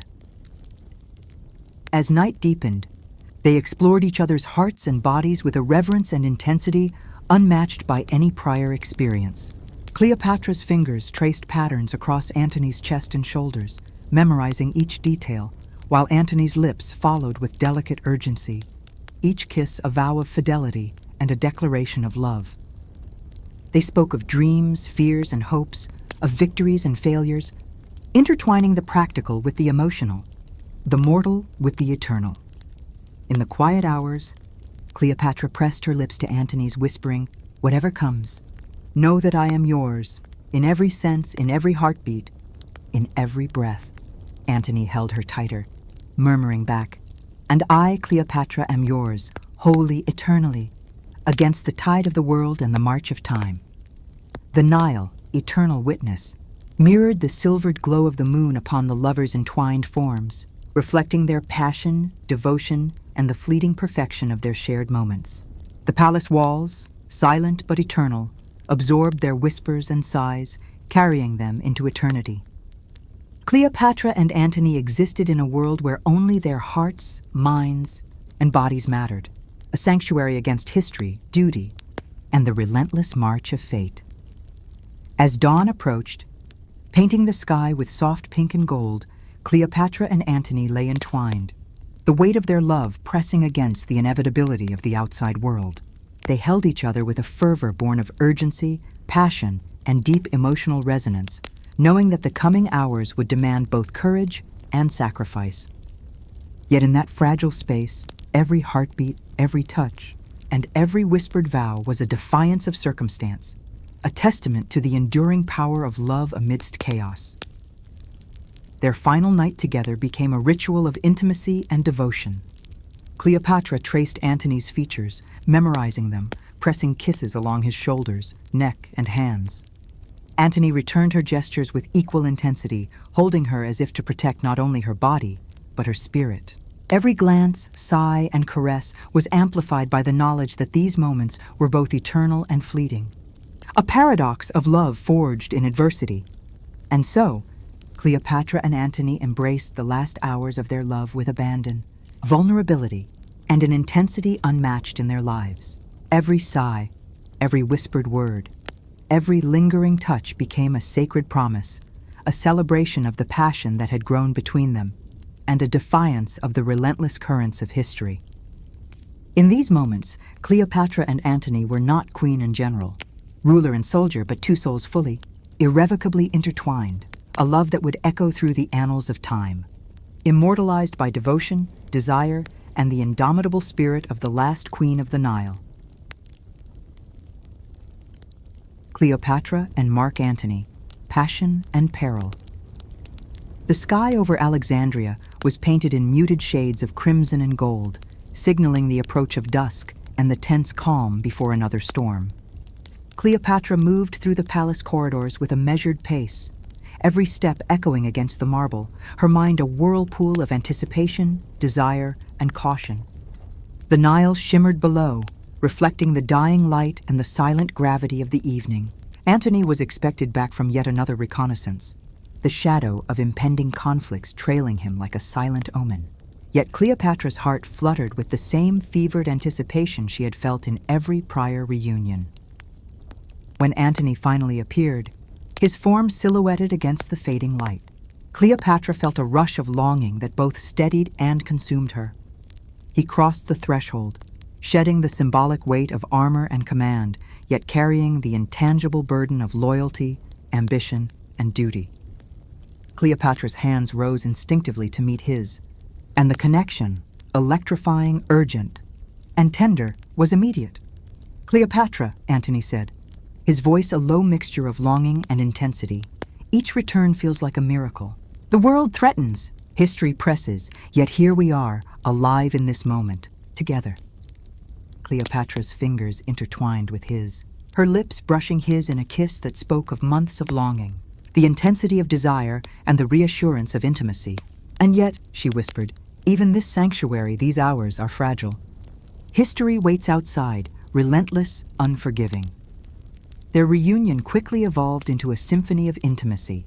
The palace chamber, adorned with silks and the scent of lotus blossoms, became a haven where passion, intellect, and vulnerability intertwined. Cleopatra, allowing herself to abandon caution, explored the contours of Antony's strength and warmth, feeling the tether of security that his presence provided. Antony, responding with both reverence and urgency, traced the lines of her body, the curve of her neck, the slope of her shoulders, every gesture both protective and fervent, a mirror of the devotion that had grown between them. Hours passed in a dance of whispered words, gentle laughter, and shared confessions. Cleopatra spoke of her fears, of Rome, of betrayal, of the fragile alliances that threatened their union. And Antony responded with unshakable assurance, his hands never leaving hers, his lips never ceasing their tender declarations. Every touch, every gaze became a lifeline, a reassurance that in a world of chaos, their love could endure. The palace gardens offered them another refuge. Moonlight glimmered across the rippling waters of the Nile, casting shadows that mirrored the delicate interplay of desire and strategy. Cleopatra and Antony walked among the flowers, their steps synchronized, their whispers blending with the soft rustle of leaves and the distant calls of night birds. Each kiss, each caress, became a declaration of rebellion against the pressures of duty and the relentless tide of history. In the quiet moments, Cleopatra pressed her forehead to Antony's chest, feeling the rhythm of his heartbeat and the heat of his body. "Whatever happens," she murmured, "this here is ours. Our love, our passion, our sanctuary. The world can wait." Antony's hands framed her face, his thumbs brushing her cheeks as he gazed into her eyes with unshakable devotion. "Cleopatra," he replied, "in this life and any other, you are mine as I am yours. Every battle, every campaign, every peril, I face them strengthened by this bond, by this love that defies everything outside these walls." Their intimacy deepened further as the night wore on. Cleopatra's fingers traced the subtle lines of Antony's back, mapping his form with reverence and desire, while Antony's lips explored the planes of her skin, alternating between gentle caresses and fervent kisses, each movement a testament to the profound bond they shared. Conversation, laughter, and whispered promises flowed seamlessly with the physical expression of love, creating a union that transcended both time and circumstance. Even as the palace slept and the Nile flowed silently below, Cleopatra and Antony's connection was a beacon of vitality and resilience. Each moment, whether a whispered vow or a lingering embrace, became sacred, a defiance against the unyielding pressures of duty and the encroaching shadows of history. Their love, fierce and tender, was a force that strengthened them individually and united them beyond the reach of the world's scrutiny. As dawn approached, painting the sky with ethereal shades of pink and gold, Cleopatra and Antony lay entwined, their breathing synchronized, their bodies and spirits fully attuned. Every touch, every murmur, every fleeting glance was an affirmation of love, a celebration of passion, and a fortification against the uncertainty that awaited them beyond these walls. The Nile, eternal witness to centuries of human endeavor, mirrored their devotion in its silvered ripples, a reflection of the love that had blossomed amidst peril, strategy, and longing. Their final hours together became a ritual of intimacy, trust, and unspoken understanding. Cleopatra memorized every detail of Antony's face, pressed kisses along his shoulders and hands, and whispered promises that carried both desire and fidelity. Antony returned each gesture with equal intensity, holding her as if to shelter not only her body, but her very spirit. Every sigh, every glance, every touch was imbued with the knowledge that time was both fleeting and eternal, a paradox that only deepened the urgency and depth of their union. In these moments, Cleopatra and Antony were not merely queen and general, ruler and commander, they were two souls intertwined, a sanctuary of love amidst the chaos of history. Every heartbeat, every embrace, every whispered vow became a defiance of fate, a testament to the endurance of passion, and an acknowledgement that their love, though fragile, was indomitable. And so, as the first rays of sunlight touched the palace and the city of Alexandria awoke to the demands of a new day, Cleopatra and Antony held fast to each other, hearts aligned, spirits entwined, and passion unbroken. Their love, forged in adversity, tempered by desire, and intensified by the knowledge of mortality and history, stood as an enduring beacon, a testament to the last queen of the Nile and the man who loved her beyond measure. Cleopatra and Mark Antony, the final embrace. The first light of dawn struggled to pierce the lingering shadows over Alexandria. The city, once vibrant with trade, laughter, and the eternal flow of the Nile, now trembled under the weight of war, political uncertainty, and the relentless march of destiny. Within the palace walls, Cleopatra moved with a purposeful grace, her mind a delicate balance of anticipation, fear, and desire. Every step carried the tension of what was to come, yet also the hope of one final, undisturbed union with Antony, her partner, her lover, the anchor of her heart. Antony entered the royal chamber with the quiet authority that had always marked him, his eyes immediately locking with Cleopatra's. In that gaze, 1,000 unspoken words passed between them: love, longing, fear, devotion, and the tacit acknowledgement of the storm that surrounded them. Cleopatra's hands reached for his instinctively, holding him close, feeling the warmth and solidity of his presence as the world outside threatened to intrude. "My queen," Antony whispered, his voice laden with both exhaustion and uncontainable desire. "Every battle, every decision, every peril I have faced pales against the certainty of being here with you in this fleeting moment. In you, I have found a sanctuary that no army, no fate can touch." Cleopatra pressed her lips to his, a kiss at once tender and urgent, encapsulating the months of longing, the depth of passion, and the fragile perfection of their stolen time. Their reunion, electric and consuming, ignited a conflagration of desire that had been smoldering beneath the surface for weeks. Every touch, every caress, every whispered word became a testament to a love forged amidst adversity and uncertainty. They sank together onto the divan, the silken cushions soft beneath them, the chamber's ornate tapestries and golden accents reflecting the fading light like a silent witness to the unfolding drama. Cleopatra traced the lines of Antony's face, committing to memory every shadow, every curve, every imperfection that made him uniquely himself. Antony, in turn, mapped the contours of her body with reverence and intensity, his lips and hands moving in a rhythm that spoke of devotion, longing, and unspoken promises. Hours passed in a delicate symphony of intimacy. Laughter, whispered confessions, and murmured endearments intertwined seamlessly with touches, kisses, and embraces. Cleopatra revealed her deepest fears, not only of the political machinations that threatened their reigns, but also of the fragility of their love amidst the tides of history. Antony shared his own vulnerabilities, the weight of command and expectation pressing upon him, yet finding in Cleopatra a presence that grounded him, strengthened him, and emboldened him to face both duty and desire without compromise. The palace gardens offered a momentary escape from the looming threat of the outside world. Moonlight reflected across the Nile, the silvered water mirroring the intertwining forms of Cleopatra and Antony as they walked hand in hand among the fragrant blooms.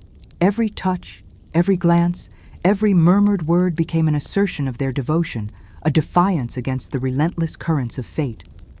Antony pressed Cleopatra to him under the shadow of the cypresses, lips and hands communicating what words could not, a silent promise that their bond would remain unbroken, even as history threatened to tear them apart. Night deepened, and their sanctuary became more than physical. It became spiritual and emotional. Cleopatra rested her head on Antony's chest, listening to the cadence of his heartbeat, feeling the strength, warmth, and unspoken protection it provided.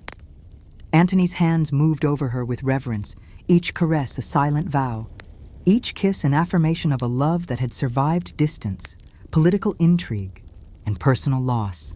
They spoke softly of dreams, fears, and hopes for a future that felt both tantalizingly close and impossibly distant. Cleopatra whispered words of longing and devotion, her voice trembling with passion and the awareness of the fleeting hours they shared. Antony reciprocated with promises of fidelity, declarations of love, and a quiet intensity that seemed to hold the entire world at bay. Every whisper, every touch, every glance became a sacred ritual, a testament to the depth and endurance of their connection. The final hours of their intimacy were marked by a mingling of urgency and tenderness. Cleopatra memorized every detail of Antony: his eyes, his lips, the lines of his face, the strength of his arms, while Antony traced the contours of her body, committing to memory the curves, the warmth, the delicate details that made her hers. Their whispered confessions blended seamlessly with physical expressions of love, creating a tapestry of emotion, desire, and unwavering devotion. As dawn approached, painting the sky with soft hues of rose and gold, Cleopatra and Antony lay entwined, the fragility of their sanctuary juxtaposed against the intensity of their passion. The Nile shimmered below, silent witness to the love that had grown amidst turmoil, and the palace walls echoed with the memory of whispered vows and stolen embraces. In those final fleeting moments, Cleopatra and Antony existed not as queen and general, ruler and soldier, but as two souls irreversibly, infinitely, and wholly intertwined. Every heartbeat, every touch, every whispered vow in that room became immortal, not in history books, not in legends alone, but in the intimate record of two lives fully, fearlessly and passionately lived. Cleopatra's fingers traced Antony's face one last time, lips pressing a final kiss to his forehead, while Antony held her as if the world's pressures could never reach them in that embrace. And in that perfect convergence of love, passion, and fate, the last queen of the Nile and her devoted lover found a fleeting eternity, a sanctuary against history's inexorable tide, and a testament to a love that would endure in memory, legend, and heart for all time. The city of Alexandria lay under a tense sky, the horizon darkened with the smoke of distant battles, the air heavy with anticipation and dread. The Nile flowed silently, a serene mirror to the chaos of human hearts and history pressing upon its banks. Within the palace, Cleopatra moved with purposeful grace, her mind a swirl of desire, fear, and relentless strategy. She knew the time with Antony was fleeting, the shadow of Rome's political machinations looming, yet her heart yearned for him as fiercely as ever. Antony returned at dusk, weary from campaigns, his armor dusted with the weight of endless marches and battles. Yet even through exhaustion, his gaze found Cleopatra's instantly, the world beyond, the rumbling of distant legions, the whispers of spies, the intrigues of Rome, vanished in the intensity of that moment. Cleopatra ran to him, her hands lifting to his face, feeling the warmth and solidity of his presence. "Antony," she whispered, "even in the shadow of all this, I am yours, if only for a moment." Antony's lips pressed gently to hers, a kiss that held months of longing, months of peril, and months of unspoken devotion. "Cleopatra," he murmured, "every battle I fought, every peril I faced, led me to you. No empire, no army, no fate can erase this bond between us." Their reunion immediately ignited a conflagration of passion and urgency. Cleopatra pressed herself to him, every touch carrying a mixture of desire, relief, and the intensity of love forged amidst trials. Antony's hands moved over her with both reverence and urgency, mapping the familiar contours of her body while silently promising protection and fidelity. Their kisses grew deeper, blending tenderness with longing. Every movement, both a declaration and a consolation against the uncertainty that surrounded them. Hours passed in a symphony of whispered confessions, shared fears, laughter, and sighs. Cleopatra, the queen, allowed herself to be vulnerable, sharing anxieties over the shifting tides of Rome, the fragile alliances that could betray them, and the precariousness of the lives they led. Antony, the general, shared his burdens, the responsibility of command, the knowledge of inevitable confrontations, the possibility that this moment might be their last. And yet, in the sanctuary of each other's arms, they found courage, solace, and an enduring intimacy that defied the chaos beyond the palace walls. The palace gardens offered a quiet escape. Moonlight shimmered across the rippling Nile, casting reflections of their entwined forms among the fragrant blooms.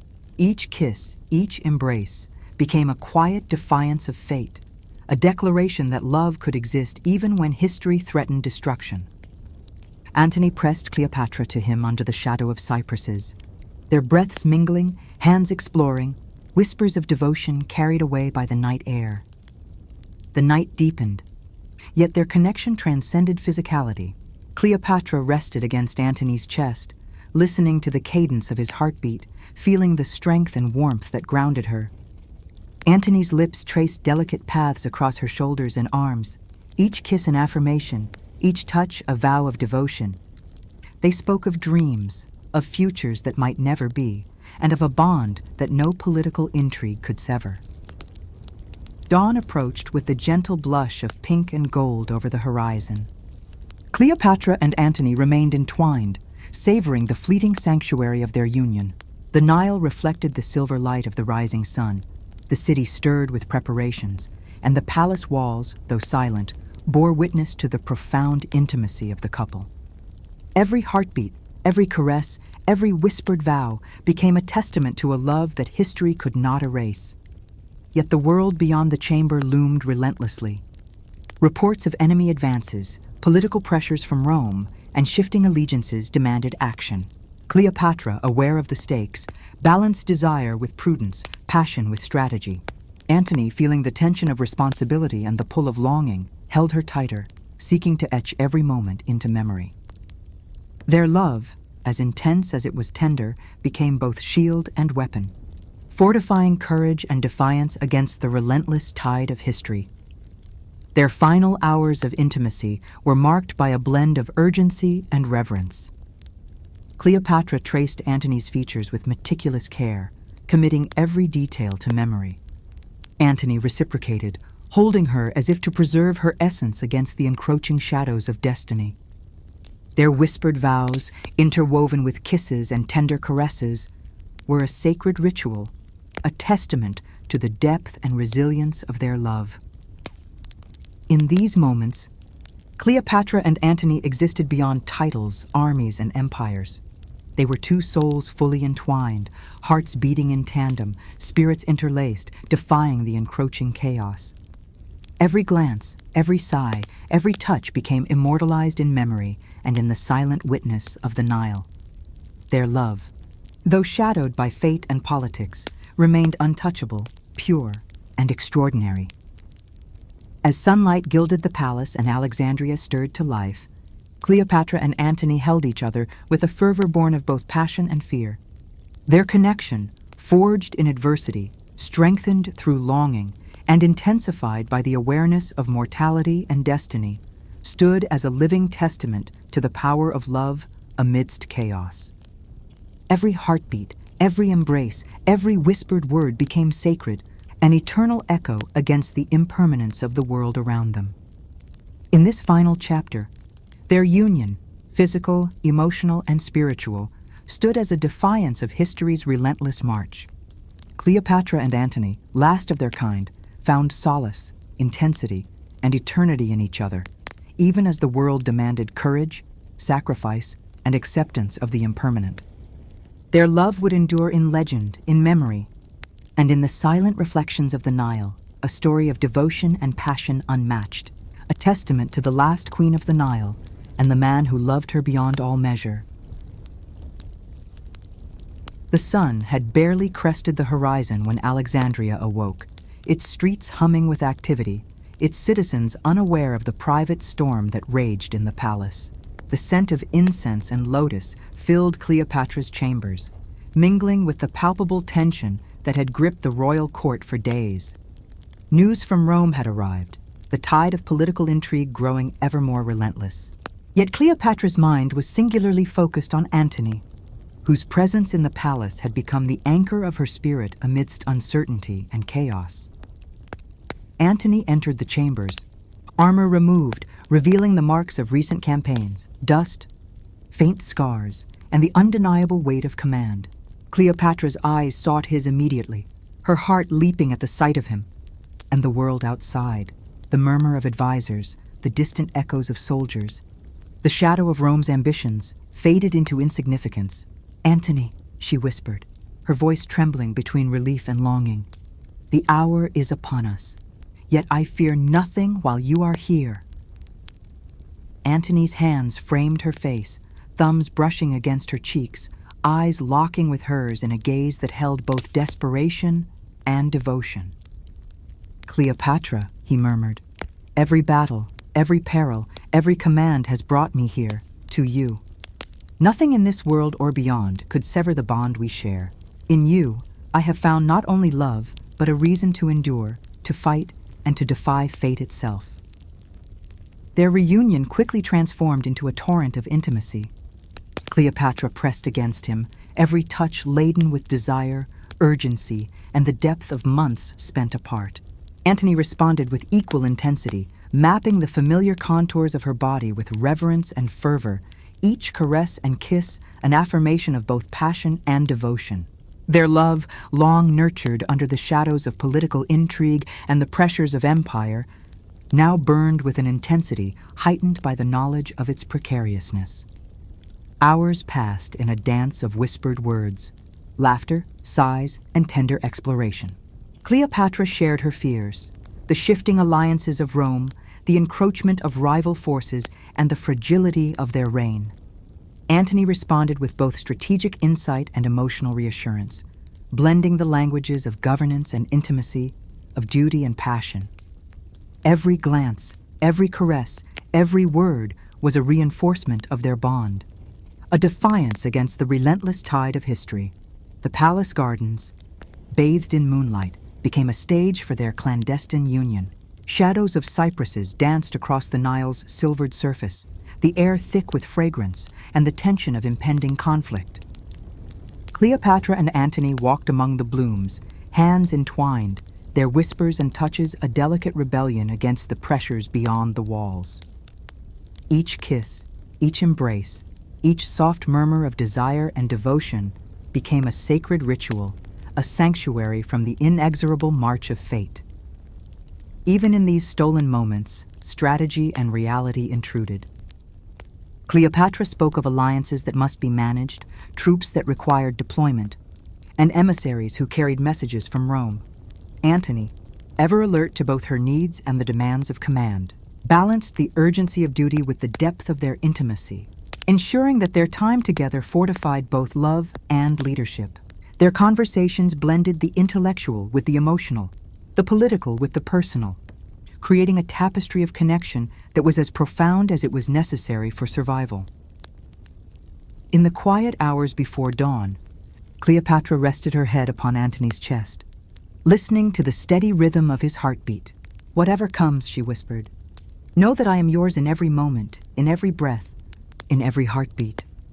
Antony's lips pressed against her hair, murmuring, "And I am yours, Cleopatra, beyond time, beyond history, beyond the reach of any mortal force. You are my heart, my anchor, my eternal companion." Their physical intimacy, long a conduit for emotional and spiritual connection, reached its zenith in these hours. Cleopatra traced the lines of Antony's body with reverence, memorizing every contour, every scar, every curve. Antony responded in kind, mapping her form with careful devotion, lips and hands moving in a rhythm that spoke of both urgency and reverence. Their whispered vows intertwined with sighs, kisses and murmured confessions, each moment a defiance of circumstance, each touch a testimony to their bond. The first light of day crept into the chamber, illuminating Cleopatra and Antony entwined, their bodies and spirits aligned. Outside, Alexandria stirred, the city oblivious to the intimate drama unfolding within the palace walls. Every heartbeat, every whispered word, every lingering touch became immortal in memory, sacred and eternal against the backdrop of an uncertain world. Yet the world beyond the palace demanded attention. Reports of enemy movements, shifting loyalties, and the relentless pressures of Rome pressed upon them. Cleopatra, ever the strategist, balanced her desire for Antony with the necessities of leadership. Antony, equally aware of duty and danger, held her tightly, reinforcing both their emotional connection and the strength needed to face the approaching storm. Their love, fierce and tender, became both shield and weapon, a source of courage, defiance, and enduring passion amidst the encroaching chaos. As night deepened again, their union took on a spiritual dimension. Cleopatra and Antony shared dreams, fears, and reflections, blending passion, intellect, and intimacy. Every sigh, every kiss, every tender whisper became a sacred ritual, affirming the depth of their bond, a defiance of the constraints imposed by history and fate. In each other's arms they found refuge, courage, and a fleeting eternity, a sanctuary against the demands of empires, armies, and destiny. The Nile, eternal and silent, reflected their intertwined forms, shimmering with silver light that mirrored their passion.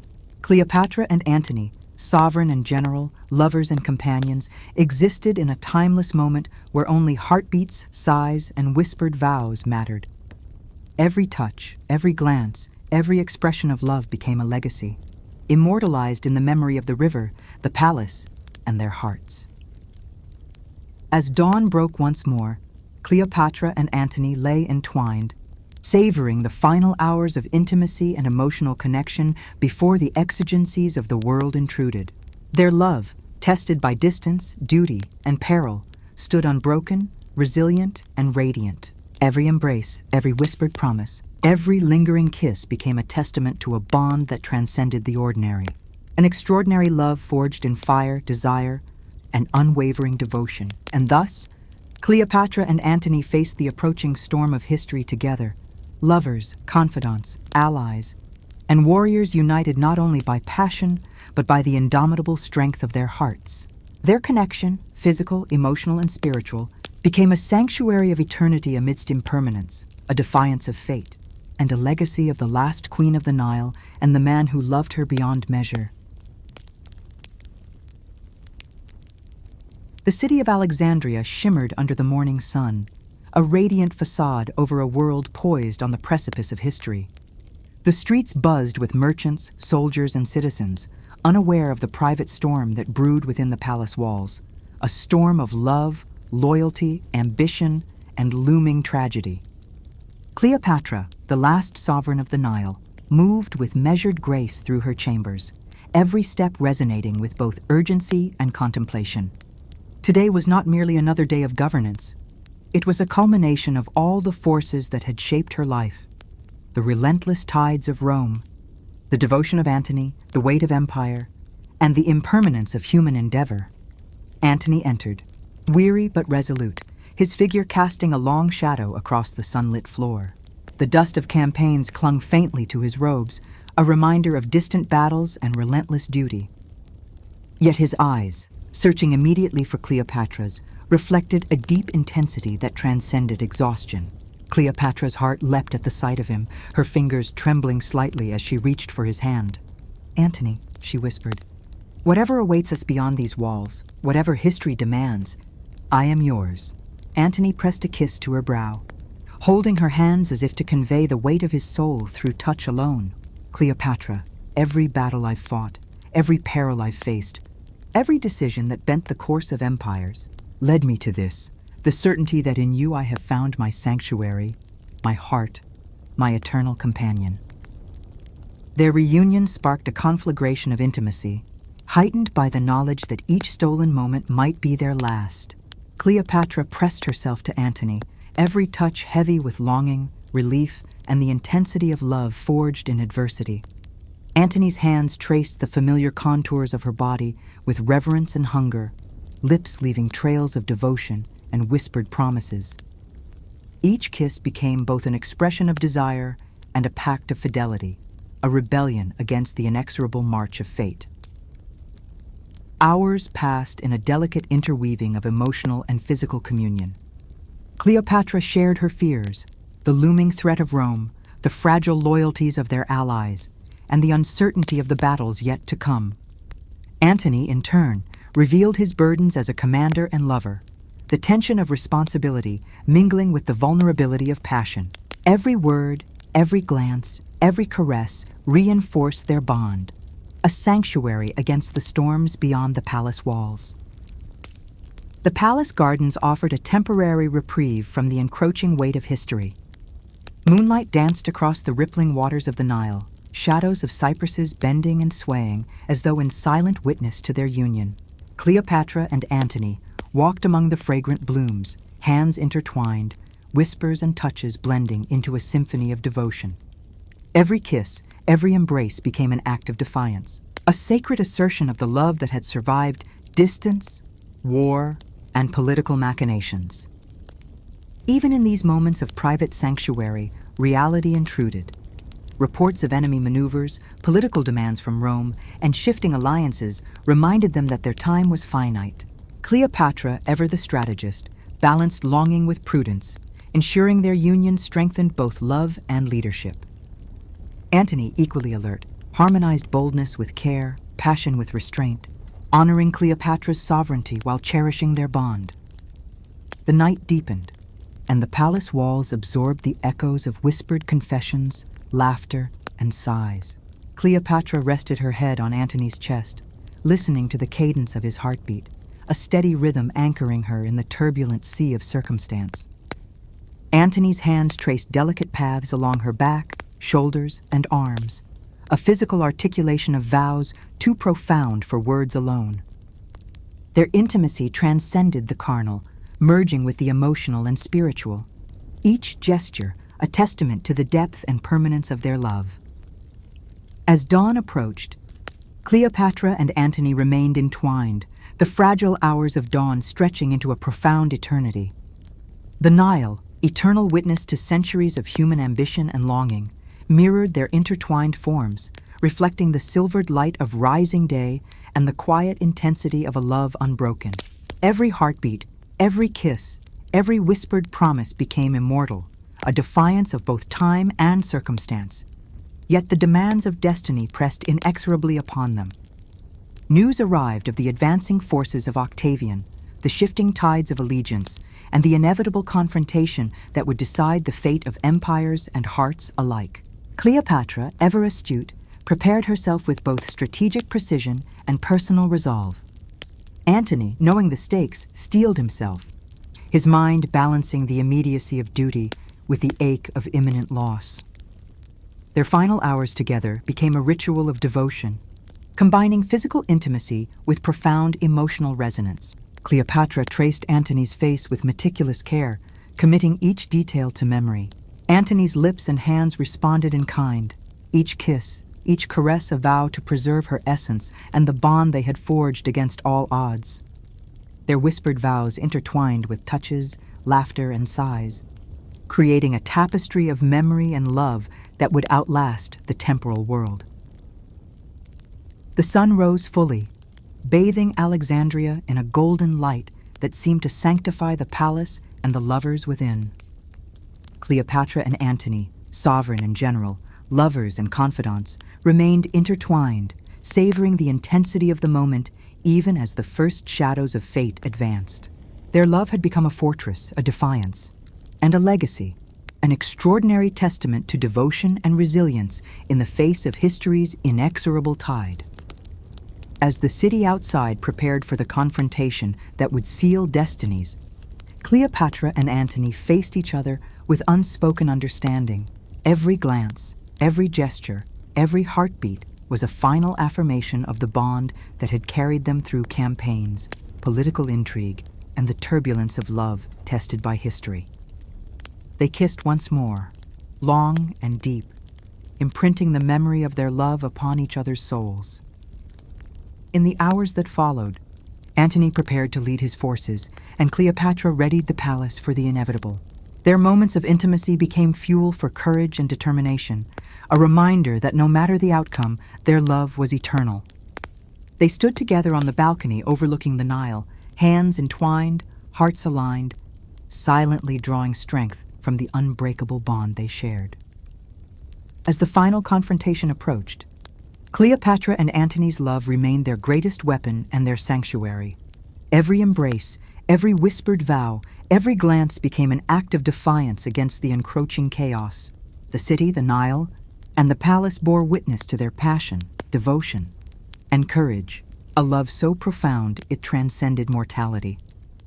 When history's inexorable tide finally swept over them, Cleopatra and Antony faced it not as isolated sovereign and general, but as two souls fused by love, bravery, and indomitable will. Their final moments were marked by the intensity of emotion, the resonance of devotion, and the immortal power of their bond. Every heartbeat, every sigh, every kiss in those final hours became a testament to the last queen of the Nile and the man who loved her beyond measure. And so, as the sun set over Alexandria, the palace walls absorbing the last echoes of whispered vows and tender touches, the story of Cleopatra and Mark Antony reached its epic conclusion.